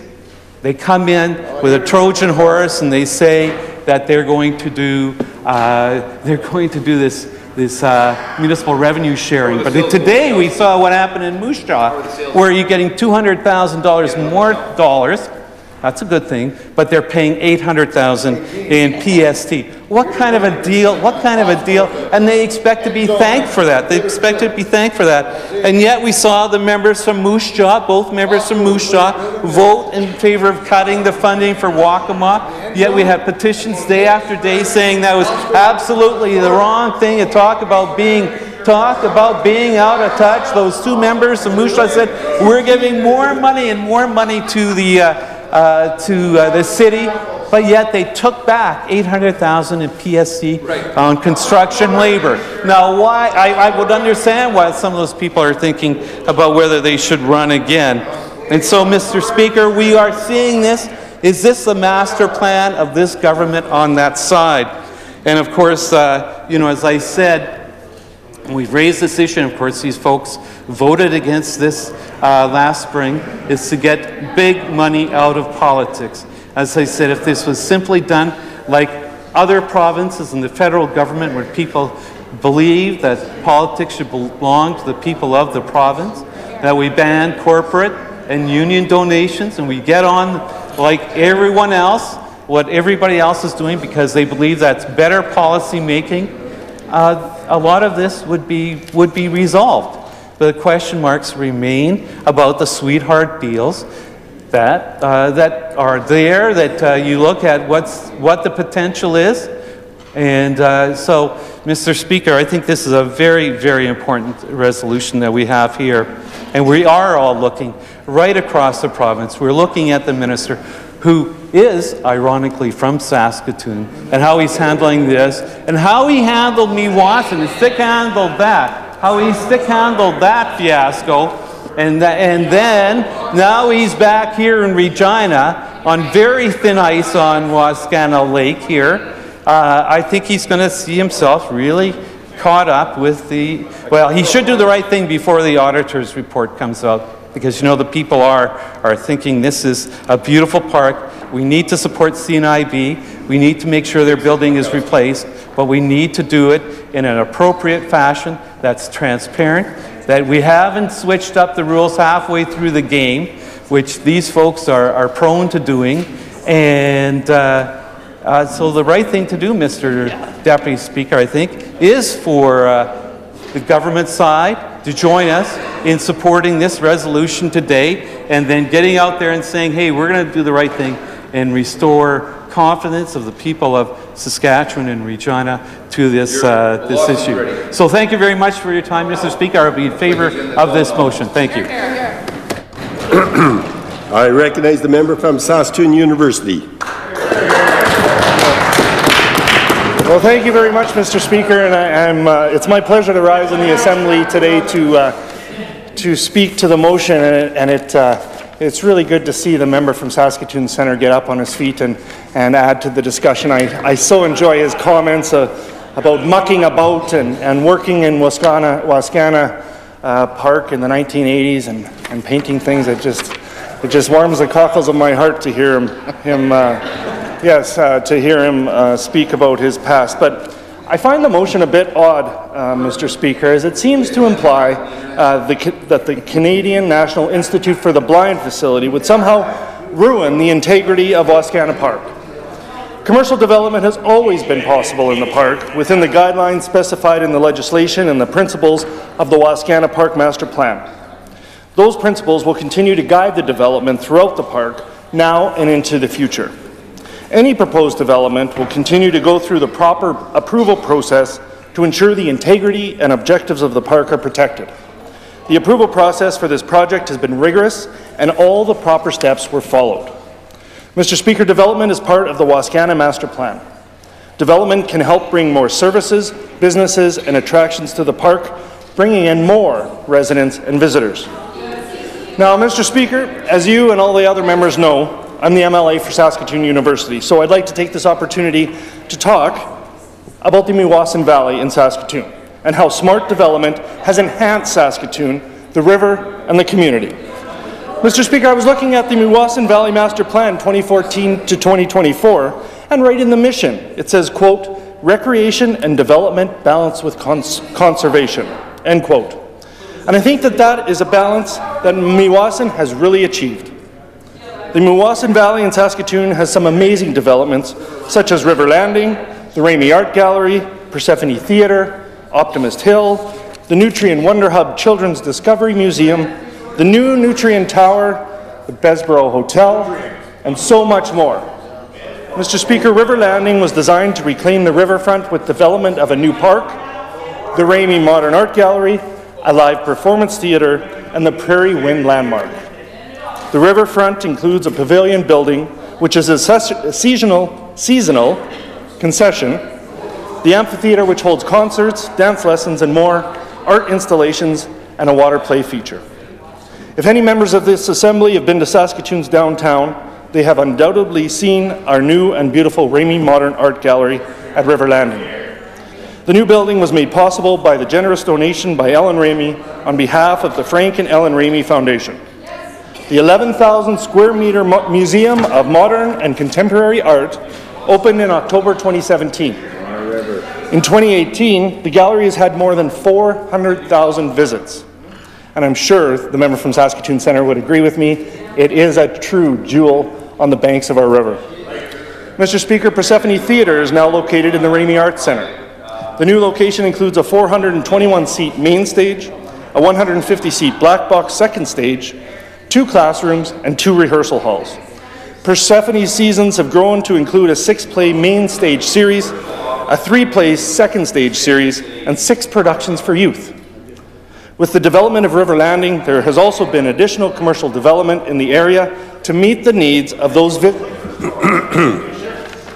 I would remind the member that the motion deals with the park here in Regina, the Wascana Centre, and I would appreciate if you would tie his comments into that. I recognize the member from Saskatoon University.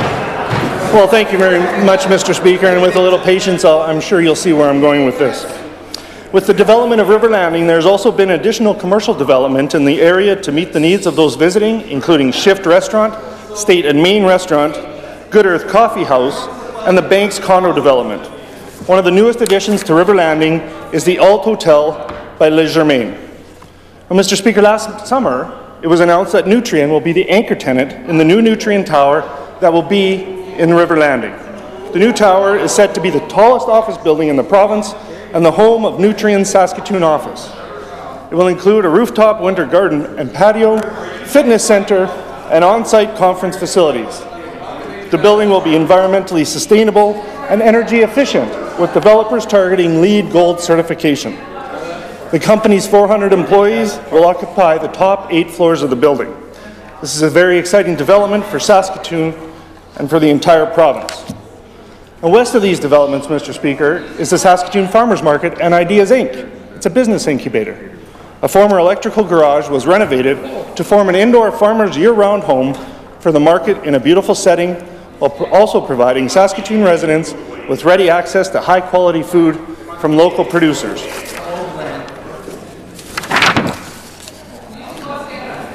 Adjacent to the building is the Market Square, which allows for summer outdoor markets and special events. Attached to the south end of the building, another renovated structure has been turned into a business center, Ideas Inc., to include a business incubator to help young businesses grow and to create new jobs.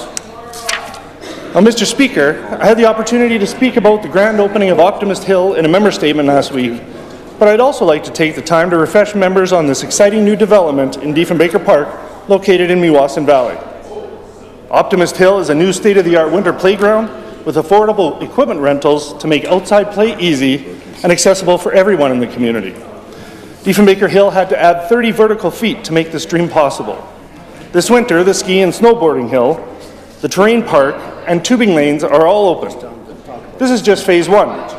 Phase 2 of the campaign will build a permanent 4-season chalet with concession, lift ticket sales and rentals, and a beautiful view of the hill and the South Saskatchewan River. Now, Mr. Speaker, all of these great developments that are in Meewasin Valley absolutely tie into what's happening in Wascana Park.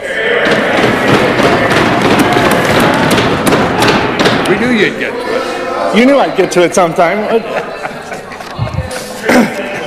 Mr. Speaker, just steps away from many of these developments are restaurants, shops, and businesses. These amenities help provide services and attract a large group of families and visitors. Now, Mr. Speaker, again, the reason I'm going through all of these wonderful developments is not only for the information of this place, but it's also to show that these developments have improved the services, activities, and facilities around the riverfront while still maintaining the integrity and beauty of the trails and parks. They have followed their master plan and found the perfect balance between development and conservation. Residents and visitors to Saskatoon can enjoy the natural beauty of the river and the surrounding trails while also enjoying the services and activities in the businesses near the riverfront. Mr. Speaker, I think Wascana Park has also managed to maintain that balance between development and conservation. There are a variety of commercial activities in the park already, including the Willows on Wascana, Sky Bistro, Connexus Arts Centre, canoe and kayak rentals and food trucks, as well as Innovation Place, which hosts research and startup businesses. It is important that the proposed developments go through the proper approval process to ensure the integrity and objectives of the park. The approval process for the new building, which will house the Canadian National Institute for the Blind, was rigorous and all the proper steps were followed. Mr. Speaker, this is a very worthwhile project, as it will provide a much-needed home for the Canadian National Institute for the Blind, allowing them to dedicate their resources to providing valuable services for Saskatchewan people. Mr. Speaker, as I said before, it's all about balance between development and conservation. To ensure that the balance is being met, the Provincial Capital Commission Board informed our government that they decided to spend all further consideration relating to the Canadian National Institute for the Blind project due to the review being performed by the provincial auditor. The board is taking a cautious approach and wants to allow the provincial auditor time to conduct a full review before final approval of the project can be given. We are confident that the proper processes for this project have been followed, but agree that a cautious approach is necessary to ensure that is the case, Mr. Speaker. Mr. Speaker, we trust in the provincial auditor, and as she and her team are reviewing this project, we are not going to prejudge her work. That's why, Mr. Speaker, I cannot support the motion brought forward by the members opposite. Thank you very much, Mr. Speaker. I recognize the member from Regina Lakeview. Thank you, Mr. Speaker. I'm more than pleased to stand in my place today and enter into this 75-minute debate. And there's so much I want to say, so much that needs to be said. But I'm going to do my best to keep within my time here and not have to have you stand up and cut me off, Mr. Deputy Speaker. The following months of controversy and backroom dealings, the minister finally announced last week that the proposed office tower in Wascana Park was on hold, pending the findings of a recently announced auditor's report. I'd like to say thank you, first of all, to my colleague from Regina Douglas Park for her efforts, her focused and effective efforts at raising the issues, raising concerns around this development in the park. I'd like to also thank the countless citizens of Regina Lakeview and other citizens of Regina, citizens, frankly, from right around the province who value and care about this park and what's going on there, for their sustained efforts at raising their concerns. I think that they have shown once again that collective action can have positive impact. And I'd also like to thank my colleague from Regina Elphinstone Centre, who as far back as 2017 raised concerns about this project and proposed an amendment to return the former Wascana Centre Authority governing structure of this park that we all care and value in the heart of Regina.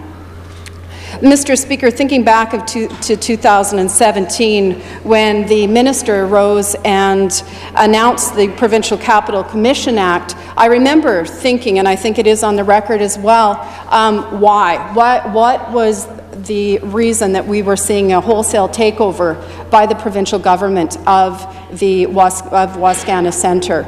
This is a governance structure, a three-way governance structure under the former Wascana Centre Authority that saw input and voting by three partners in the maintenance and governing of this park: the University of Regina, the City of Regina, and the provincial government. This had served our province and this park very well for over 55 years, and it was a bit curious. Why now? Why in 2017 were we seeing this takeover? Well, Mr. Speaker, I would suggest that particularly in the last couple of months, thank you to the work of my colleagues and citizens, as well as some investigative reporting, we've started to understand what was going on, why the need for this takeover.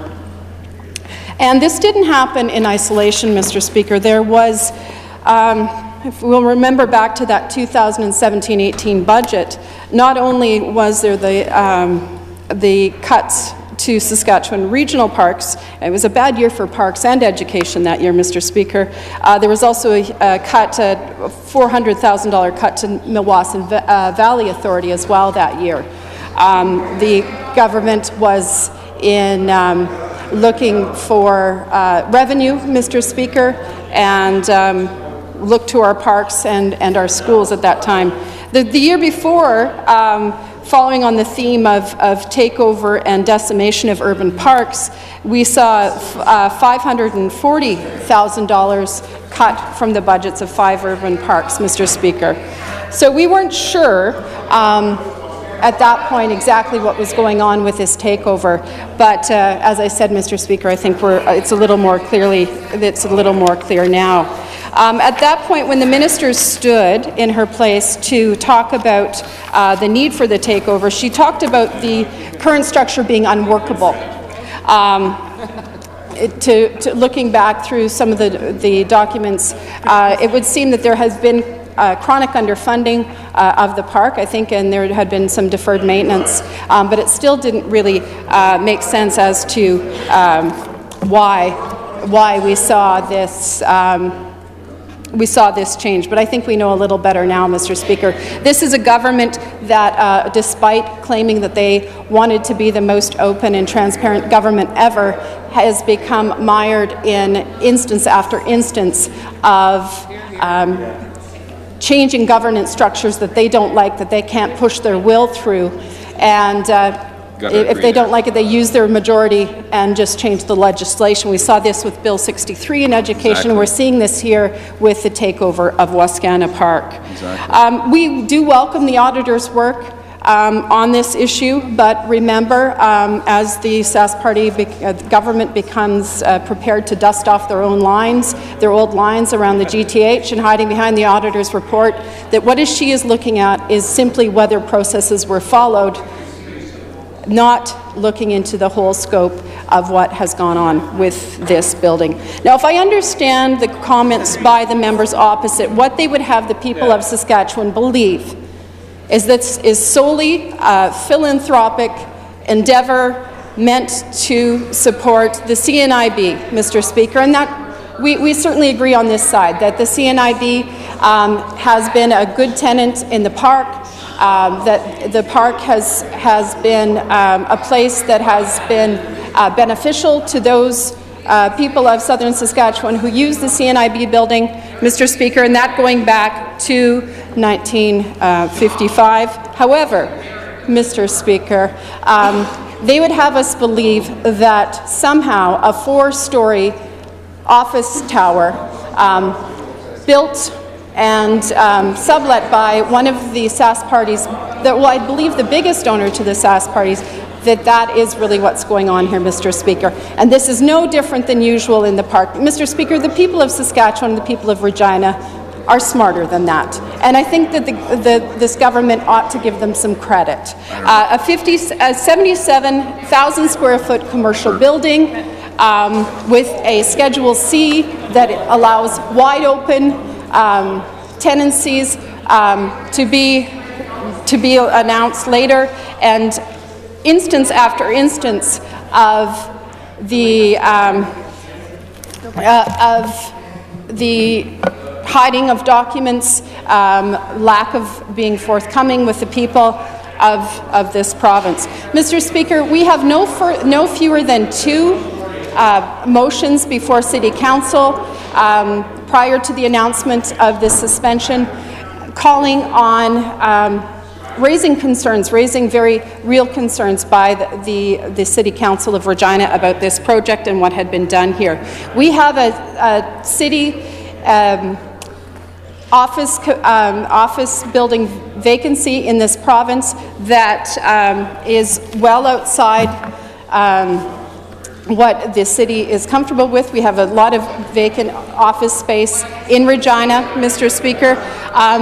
The city wants to ensure a vacancy rate, to reduce the vacancy rate in the centre of the city, and building office space outside the centre of the city, outside the official community plan of Regina, is against the wishes of the City of Regina, the representatives of the City of Regina, and is another instance of this government looking out for their own interests, but not the interests of the people of Saskatchewan.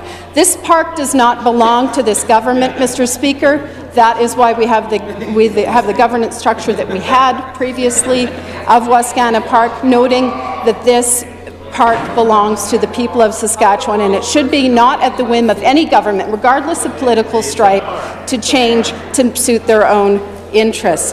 We know that there are 5 pillars of this of the plan for Wascana Park, Mr. Speaker.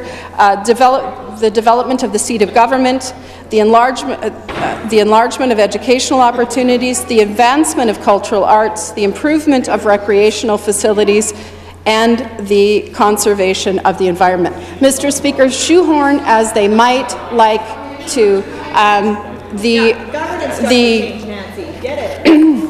specifications of a 4-story, 77,000 square foot building simply open to commercial development do not fit within those 5 pillars of the parks, Mr. Speaker. No matter what lines these members want to spin, it simply is not the case. So with that, I will be voting with the motion in support of governance changes to Wascana Park. You're here.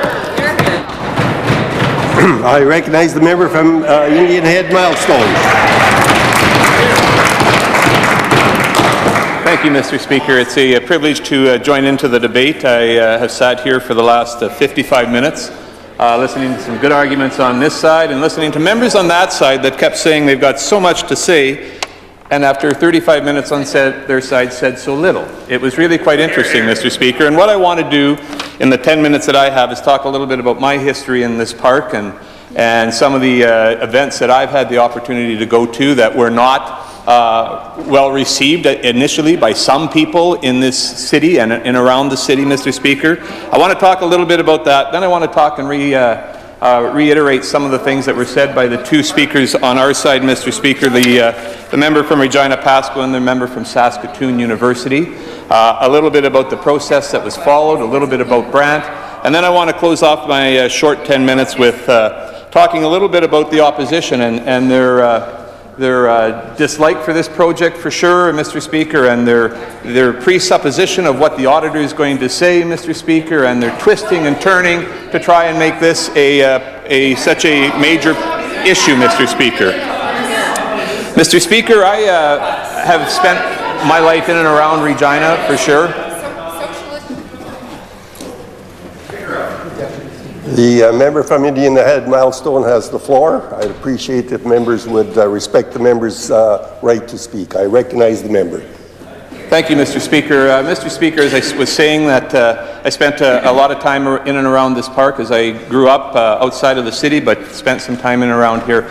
But where I got the most exposure to the park was a number of years ago when a business owner in Regina wanted to put on a festival in the park. It was called Summer Invasion, Mr. Speaker, and there was certainly a number of people that were not necessarily in favor of it.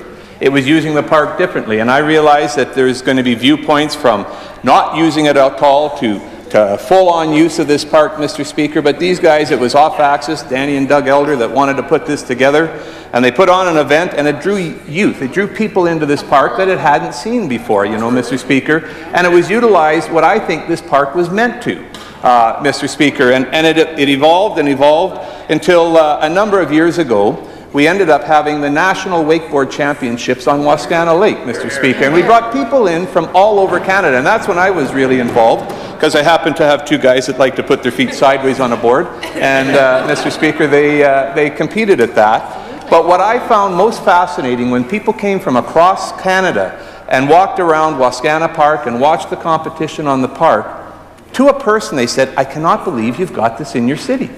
Why are you not utilizing this more? Why isn't it more evident to the rest of Canada?" Most people that come to Regina and see this beautiful building, and I know they're against business in the park, but some people call this the business building of Saskatchewan, conducting the business of Saskatchewan, Mr. Speaker. They looked at that and said, why are you not advertising this more? Why are you not having more utilization, Mr. Speaker? And most people think, when they think of Wascana Park, as the area between Albert Street and Broad Street. Wascana Park is so much bigger than that. It's 2,300 acres, Mr. Speaker, 2,300 acres, about 4 sections. I think that's about 4 sections of ground that I'm used to, Mr. Speaker. But it winds out all the way out, kind of past the Wascana Golf Course and past the Old Plains Hospital. I could do a speech on the Old Plains Hospital. Oh no, sorry, I digress. I remember doing that the last time I was up standing in here. Anyway, Mr. Speaker, people just couldn't believe what a beautiful jewel we have. And I think the one thing that we can all agree on, their side and our side, is it is an absolute jewel. Most people would agree with that. But how do you utilize that jewel, Mr. Speaker, is where you start finding divergence. And Mr. Speaker, the CNIB, Canadian Institute for the Blind, is a perfect utilization of this park. Having them in this park is a perfect utilization. Now, Mr. Speaker, their building was old and was being condemned. They needed to get a new building. They had talked to Brant, Mr. Speaker. It wasn't the government that put those two together. CNIB and Brant got together on their own. Mr. Speaker, the input that we had with the CNIB, who has the lease on the land, they're the ones that have the lease on the land, they're the ones that are going to negotiate with whoever they want to get that building. They put out a expression of her interest, Mr. Speaker, to build a building. There were 6 people that took that package out, and only 1 came back. Now, I know the opposition is dead set against Brant. That seems to be the sticking point, and we heard it in every one of their speeches, that it was more about Brant, I think, than it is about the building itself, Mr. Speaker. It's the CNIB that's making a deal with Brant, Mr. Speaker, and the CNIB have the lease for the land, Mr. Speaker. So I know they're trying to say that the government has joined in with Brant, but it isn't the government that's joined in with Brant. It's CNIB after putting out a tender and Brant coming back and answering their tender, Mr. Speaker.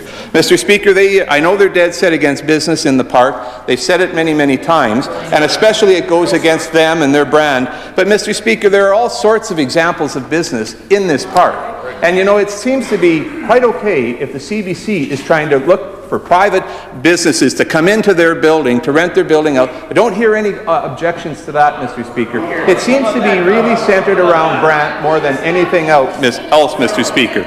Mr. Speaker, their arguments have been about governance. They're upset about the governance, Mr. Speaker, but if they would read the Heart of Saskatchewan report that was done on the Wascana Park, it talks about a whole lot of deferred maintenance, which I give the member from Regina Lakeview said it was really deferred maintenance. Absolutely. The NDP were an absolute shame to this park, Mr. Speaker, and nobody should ever believe that they're any great defenders of the park.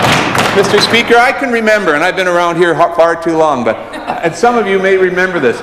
Do you remember when Premier Lauren Calvert decided that we should do skateboarding up and down the rails? In fact, there was a while, can you believe this? The Wascana Park Authority would put out old light standards and everything else on the cement so that skateboarders, I know the leader of the opposition would be totally in favor of this, Mr. Speaker, but they put out all that type of stuff, and it turned the Wascana Park into a junkyard, Mr. Speaker, and finally people complained enough. Remember that member from the Saskatoon Centre certainly will remember that. And they finally decided, you know, they're supposed to be the great defenders of the park, and they sure weren't, Mr. Speaker. They tried to turn it into a skateboard park, if you can believe that. Now, I had 2 guys at home thought it was a pretty good idea, Mr. Speaker, but I had a whole lot of constituents that thought differently.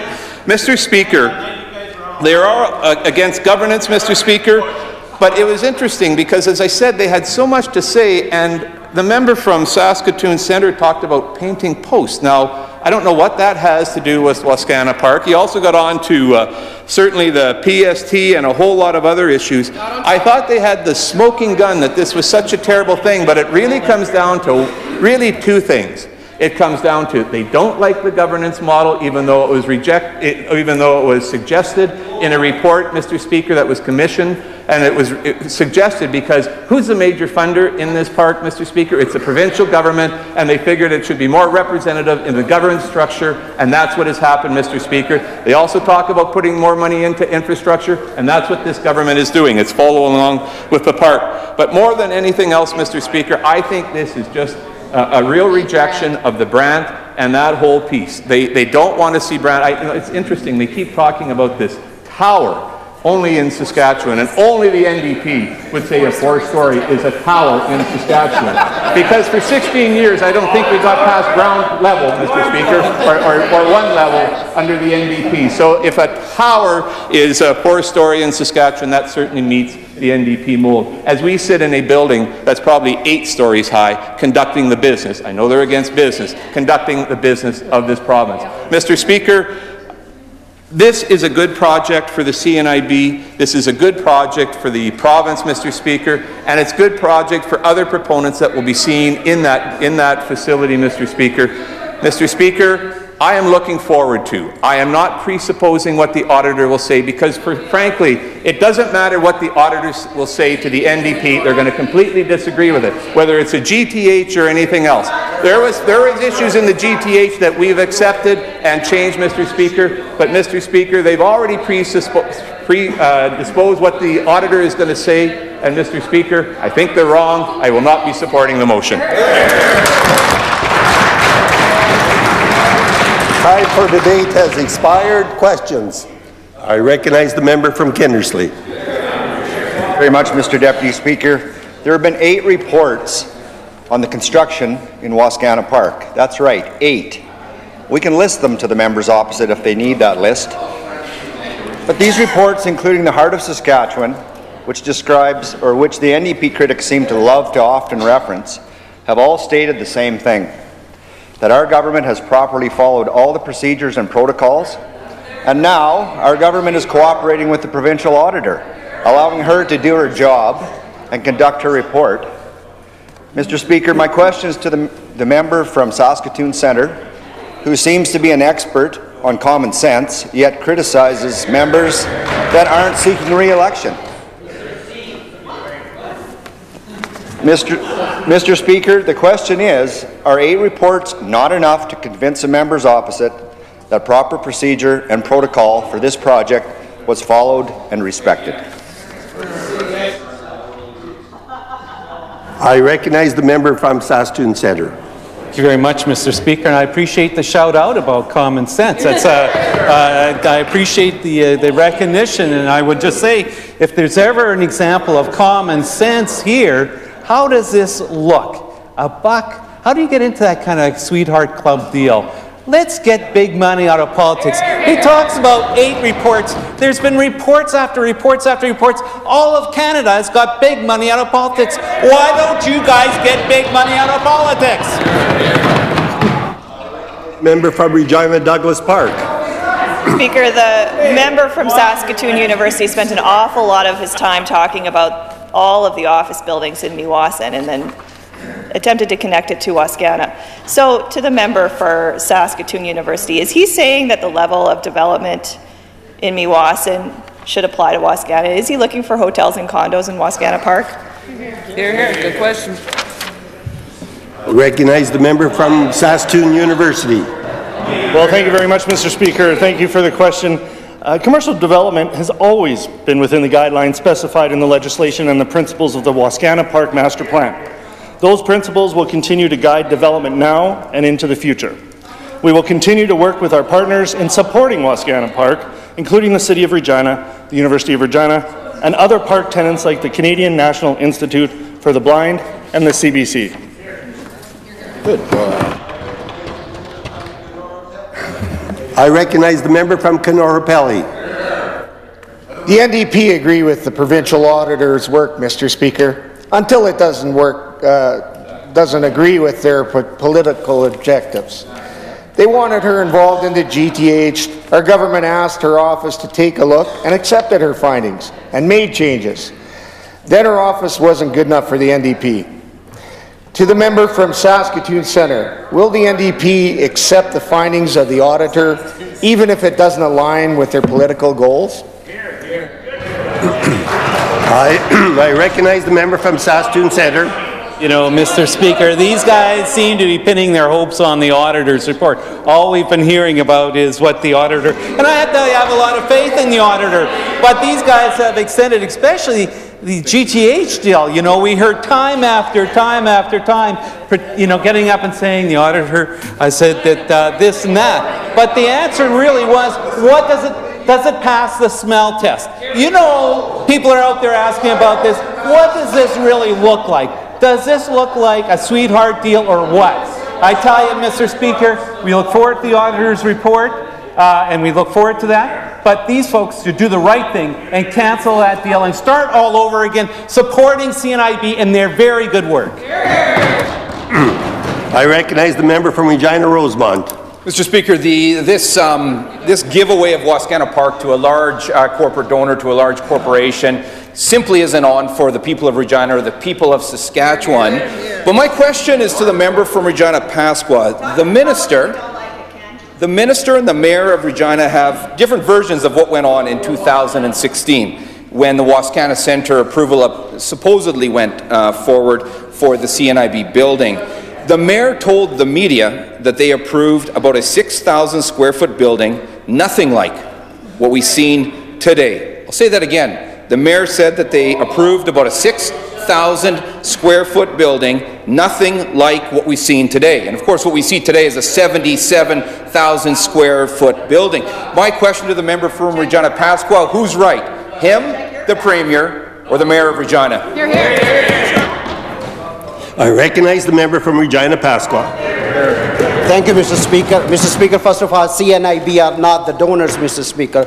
Let me give a member a red and white stick for a day or two and then ask that is this project is worthwhile for CNIB or not. The approval process and has been rigorous and all the proper step has been followed, and the project was publicly tendered, Mr. Speaker, and the process was overseen by national body of Canadian National Institute for the Blinds, not for the provincial branch, Mr. Speaker. Thanks for asking the question.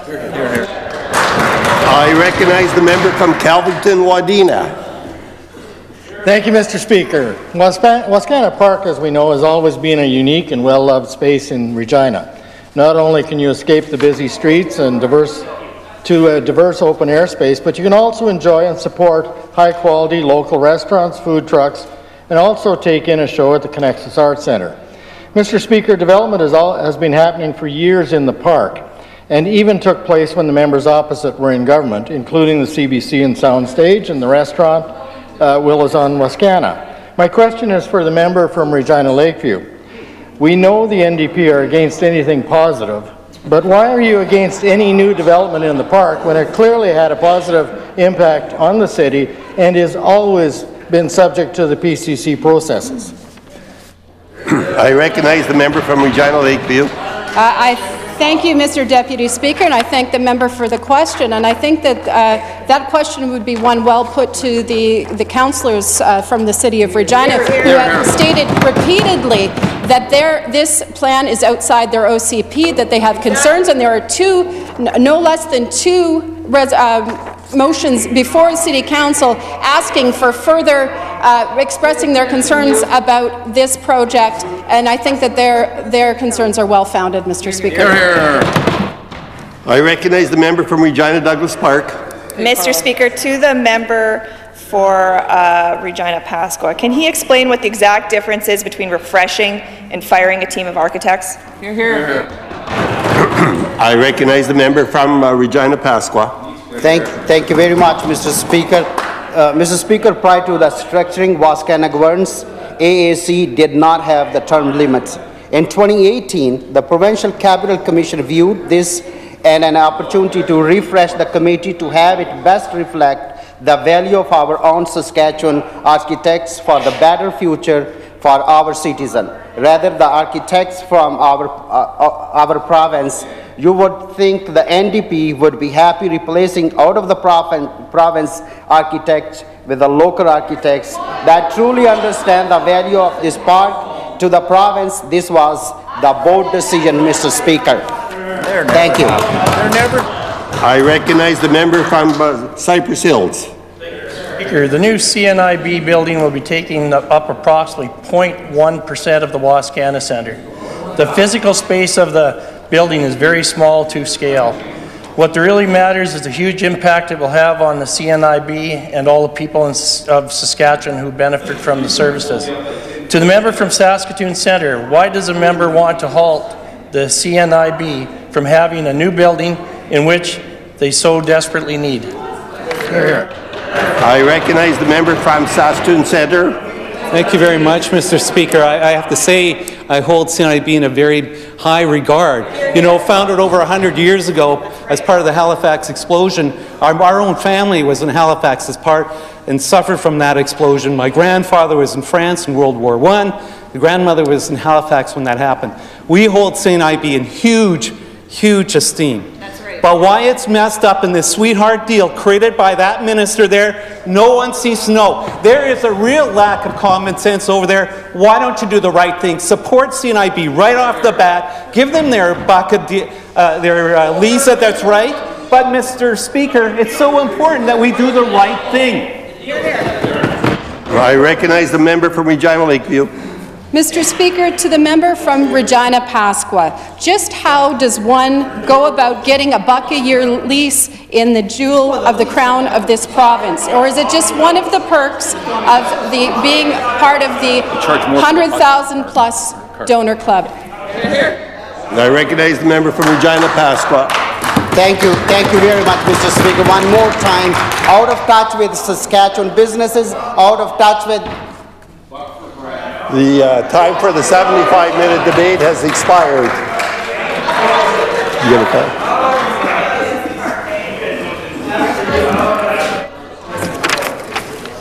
Private members, public bills and orders, priority item number 1, adjourn debates. Motion number 1, Ms. Lambert. I recognize the member from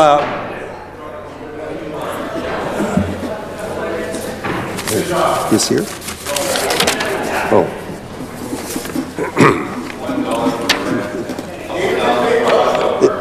Members, it is my duty to, pursuant to Rule 27, to advise the Assembly that this item of business has previously been adjourned 3 times and cannot be further adjourned. At conclusion of the debate or at the normal time of adjournment, whichever is reached first, every question necessary to dispose of this motion shall be put. I recognize the member from Lloydminster. Thank you, Mr. Speaker. I'll begin by stating this, and I'm sure my colleagues, at least on this side of the House, will agree completely with me on this one. I don't think or believe that in the history of this province or the governments of this province that there has ever been a more significant and important priority motion to debate and support than this one. One that attempts to inform the voting citizens of this province about the need to stand united in squashing the federal government's Bill C-69 or forever lose an industry that has been an important and major contributor to our economy. I know the opposition believes otherwise and has given us more than enough proof of that. Pictures are worth more than 1,000 words. Mr. Speaker, next to agriculture, oil and gas has been the second largest contributor to the revenues of our province. Revenues that support and provide for the funding of a growing population's health, educational, social services, and infrastructure needs. And not just this province's infrastructure needs, but as we all know, it has greatly taken care of Quebec, Ontario, and the Maritime provinces' needs through equalization payments for a very, very long time.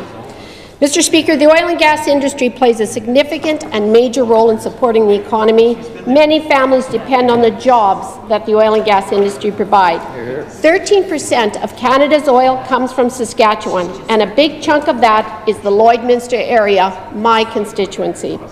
Lloydminster has been the second largest contributor over the years to Saskatchewan's oil revenues, and we are lucky that even in this long downturn in the volatile oil prices that we are experiencing, some companies have continued to invest in the area, while many have closed their doors or packed up and gone south.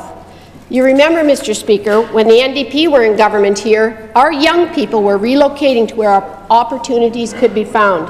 Today, it's drilling rigs moving to American oil fields. Their rig count is up 7%. How long until our young workers follow those rigs across the border? Mr. Speaker, all research has shown and leads to a cry for pipelines. Pipelines are the safest and most efficient way to transport oil. Getting our oil to Tidewater is imperative to opening the industry to global markets and getting a fair price for Western oil. Bill C-69, that as it stands, will stop any future pipeline builds dead in their tracks. We have already witnessed what happens to the applications for pipeline expansion or construction in this country when the federal government decides to play rooster in the hen house. All heck breaks loose, chaos and confusion abound, and no eggs get laid. No pipelines. Let's recap, Mr. Speaker. Bill C-69 is an act to re-act the Impact Assessment Act to replace the current Canadian Environmental Assessment Act 2012. This innocuously named C-69 presents a major risk to Canadian industry and prosperity. The clear-minded, hyperbole-avoiding Canadian Energy Pipeline Agency has gone so far as to suggest that owing to C-69, and I quote, "It is difficult to imagine that a new major pipeline could be built in Canada." Mr. Speaker, we are all aware that this bill has gone before the Senate and is now on a travelling roadshow to hear from various commentators on the concerns with this new legislation, which includes uncertain timelines and unclear criteria. Mr. Speaker, today Canada has strong provincial and federal regulatory oversight over the 119,000 kilometres of underground transmission pipelines crossing our country. Pipelines in Canada are regulated based on jurisdiction.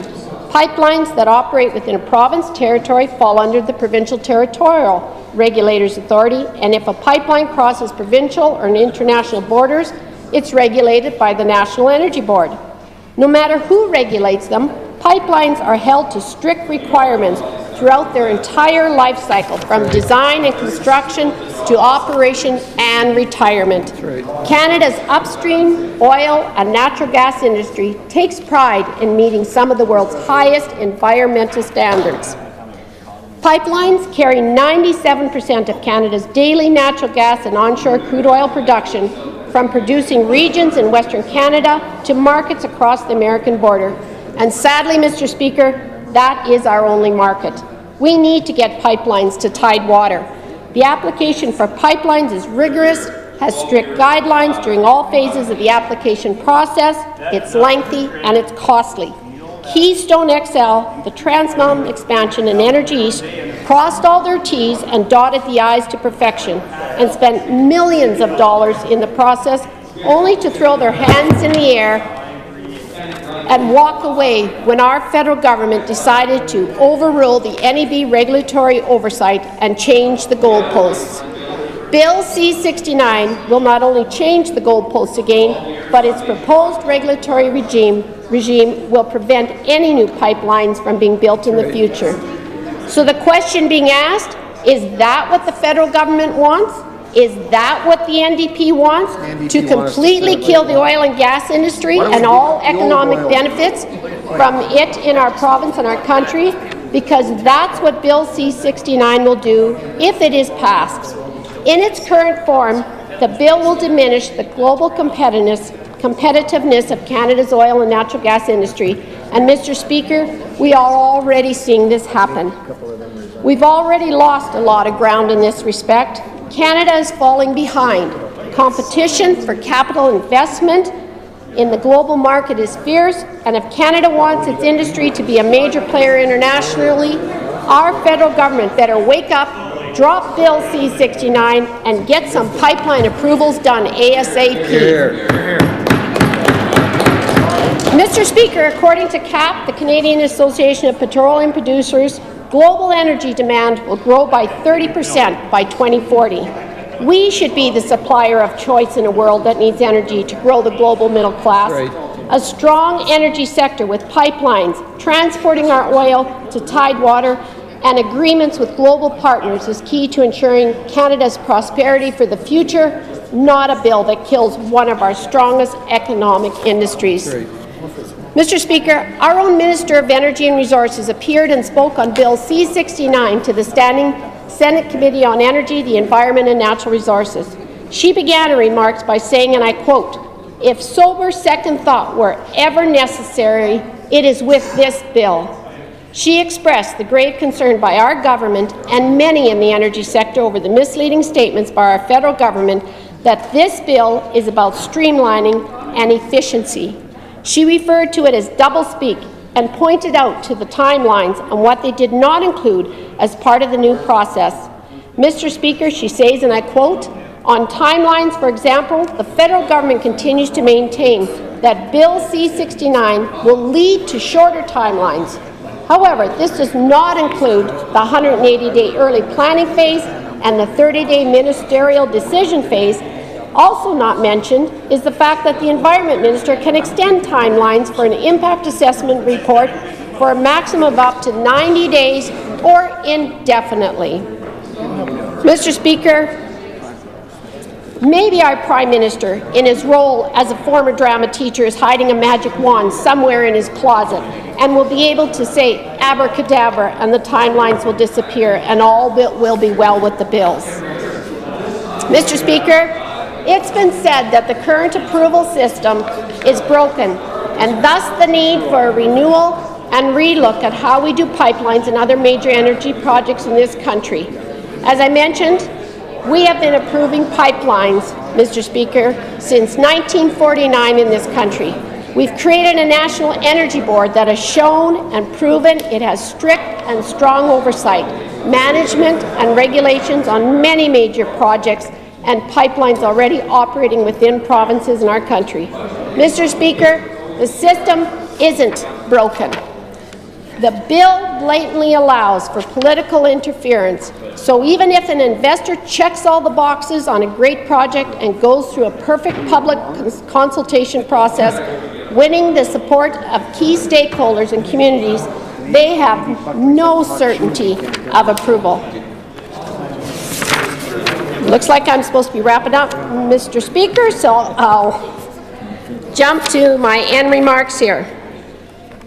I think my colleague, the Minister of Energy and Resources, summed up the position of the federal government very clearly when she testified before the committee, and I quote, "Needless to say, this bill, to our mind in Saskatchewan, constitutes part of a toxic trio when taken side by side with Bill C-48, the Clean Fuel Standard, a toxic quartet or quintet with the carbon tax, and Bill C-68. They all amount to major negative cumulative impacts on future investment in this country." Mr. Speaker, the federal government has already made it difficult to get pipelines built in this country.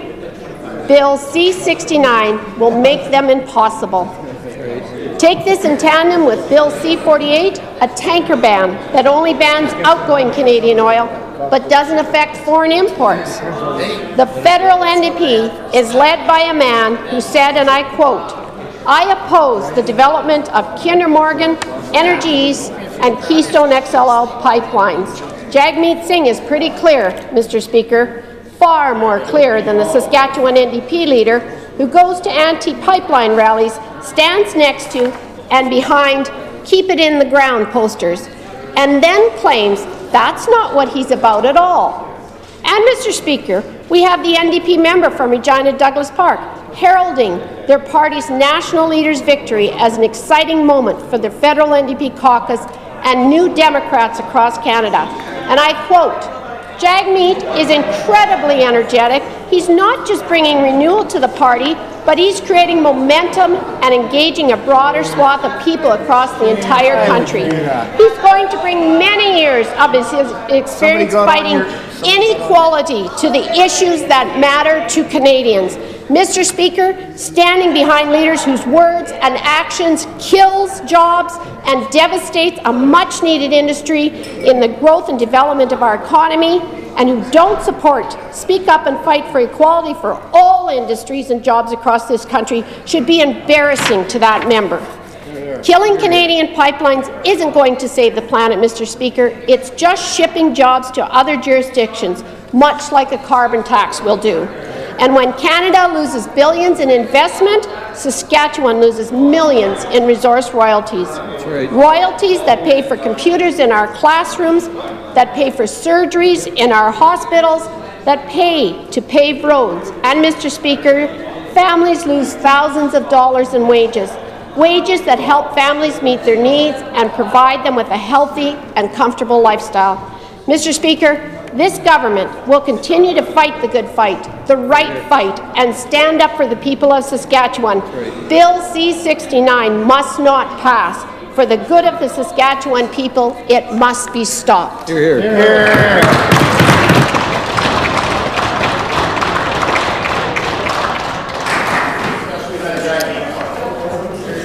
The item before the Assembly is a motion moved by the member from Swift Current that this Assembly calls upon the federal government to halt and repeal Bill C-69 legislation, which will create even more regulatory and uncertainty and politicization of the Canadian energy sector and her Canadian workers. Is it the pleasure of the Assembly to adopt the motion?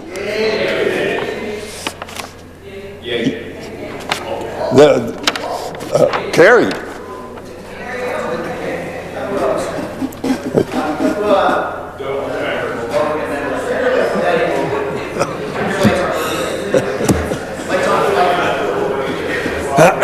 I believe it was carried. I did not hear a dissenting vote, but would you like to have a recorded vote? I'll call in the members.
All those members in favor of the motion, please rise. Mr. Moe? Yes. Ms. Baudry-Miller? Yes. Mr. Merriman? Yes. Mr. Ottenbright? Yes. Mr. Ryder? Yes. Mr. Wyatt? Yes. Mr. Morgan? Yes. Mr. Duncan? Yes. Mr. Merritt? Yes. Mr. Hargrave? Yes. Mr. Dutremont? Yes. Mr. Cox? Yes. Ms. Hepner? Yes. Mr. Keating? Yes. Mr. Makowski? Yes. Ms. Tell? Yes. Ms. Iyer? Yes. Mr. Burkich? Yes. Ms. Carr? Yes. Mr. Cheveldale? Yes. Mr. Stewart? Yes. Mr. Kirsch? Yes. Mr. Bradshaw? Yes. Mr. Olawson? Yes. Mr. Weeks? Yes. Mr. Lawrence? Yes. Ms. Ross? Yes. Ms. Wilson? Yes.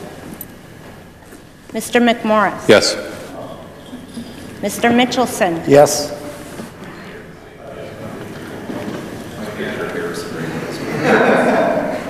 Mr. Steinley? Yes. Mr. Hindley? Yes. Mr. Buckingham? Yes. Ms. Young? Yes. Mr. Dennis? Yes. Mr. Nerling? Yes. Mr. Steele? Yes. Mr. Tucker? Yes. Mr. Fayez? Yes. Mr. Francis? Yes. Mr. Miley? Oh, Mr. Miley. Yes.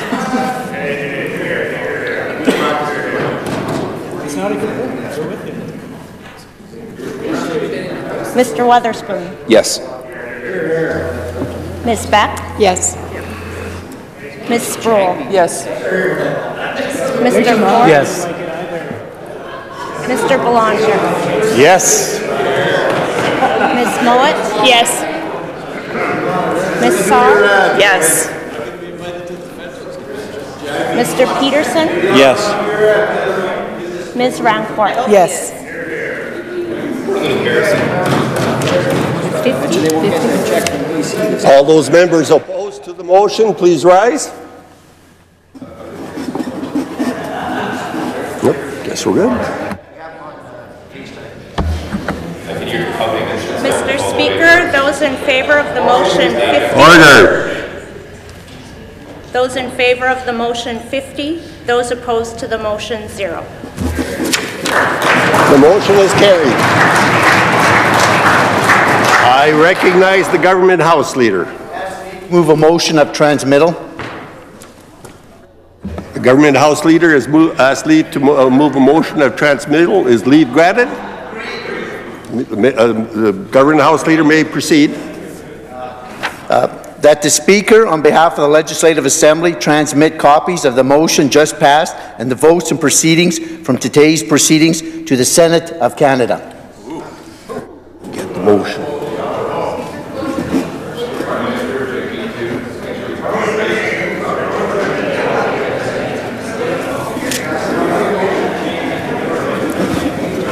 Thank you. The Government House Leader has moved by leave that the Speaker, on behalf of the Legislative Assembly, transmit copies of the motion just passed and the votes and proceedings from today's proceedings to the Senate of Canada. Is it the pleasure of the Assembly to adopt the motion? Carried. I once again recognize the Government House Leader. Mr. Speaker, I move that this House do now adjourn. The Government House Leader has moved that the Assembly adjourn. It is the pleasure of the Assembly to adopt the motion. This House stands adjourned until Monday at 1:30 p.m.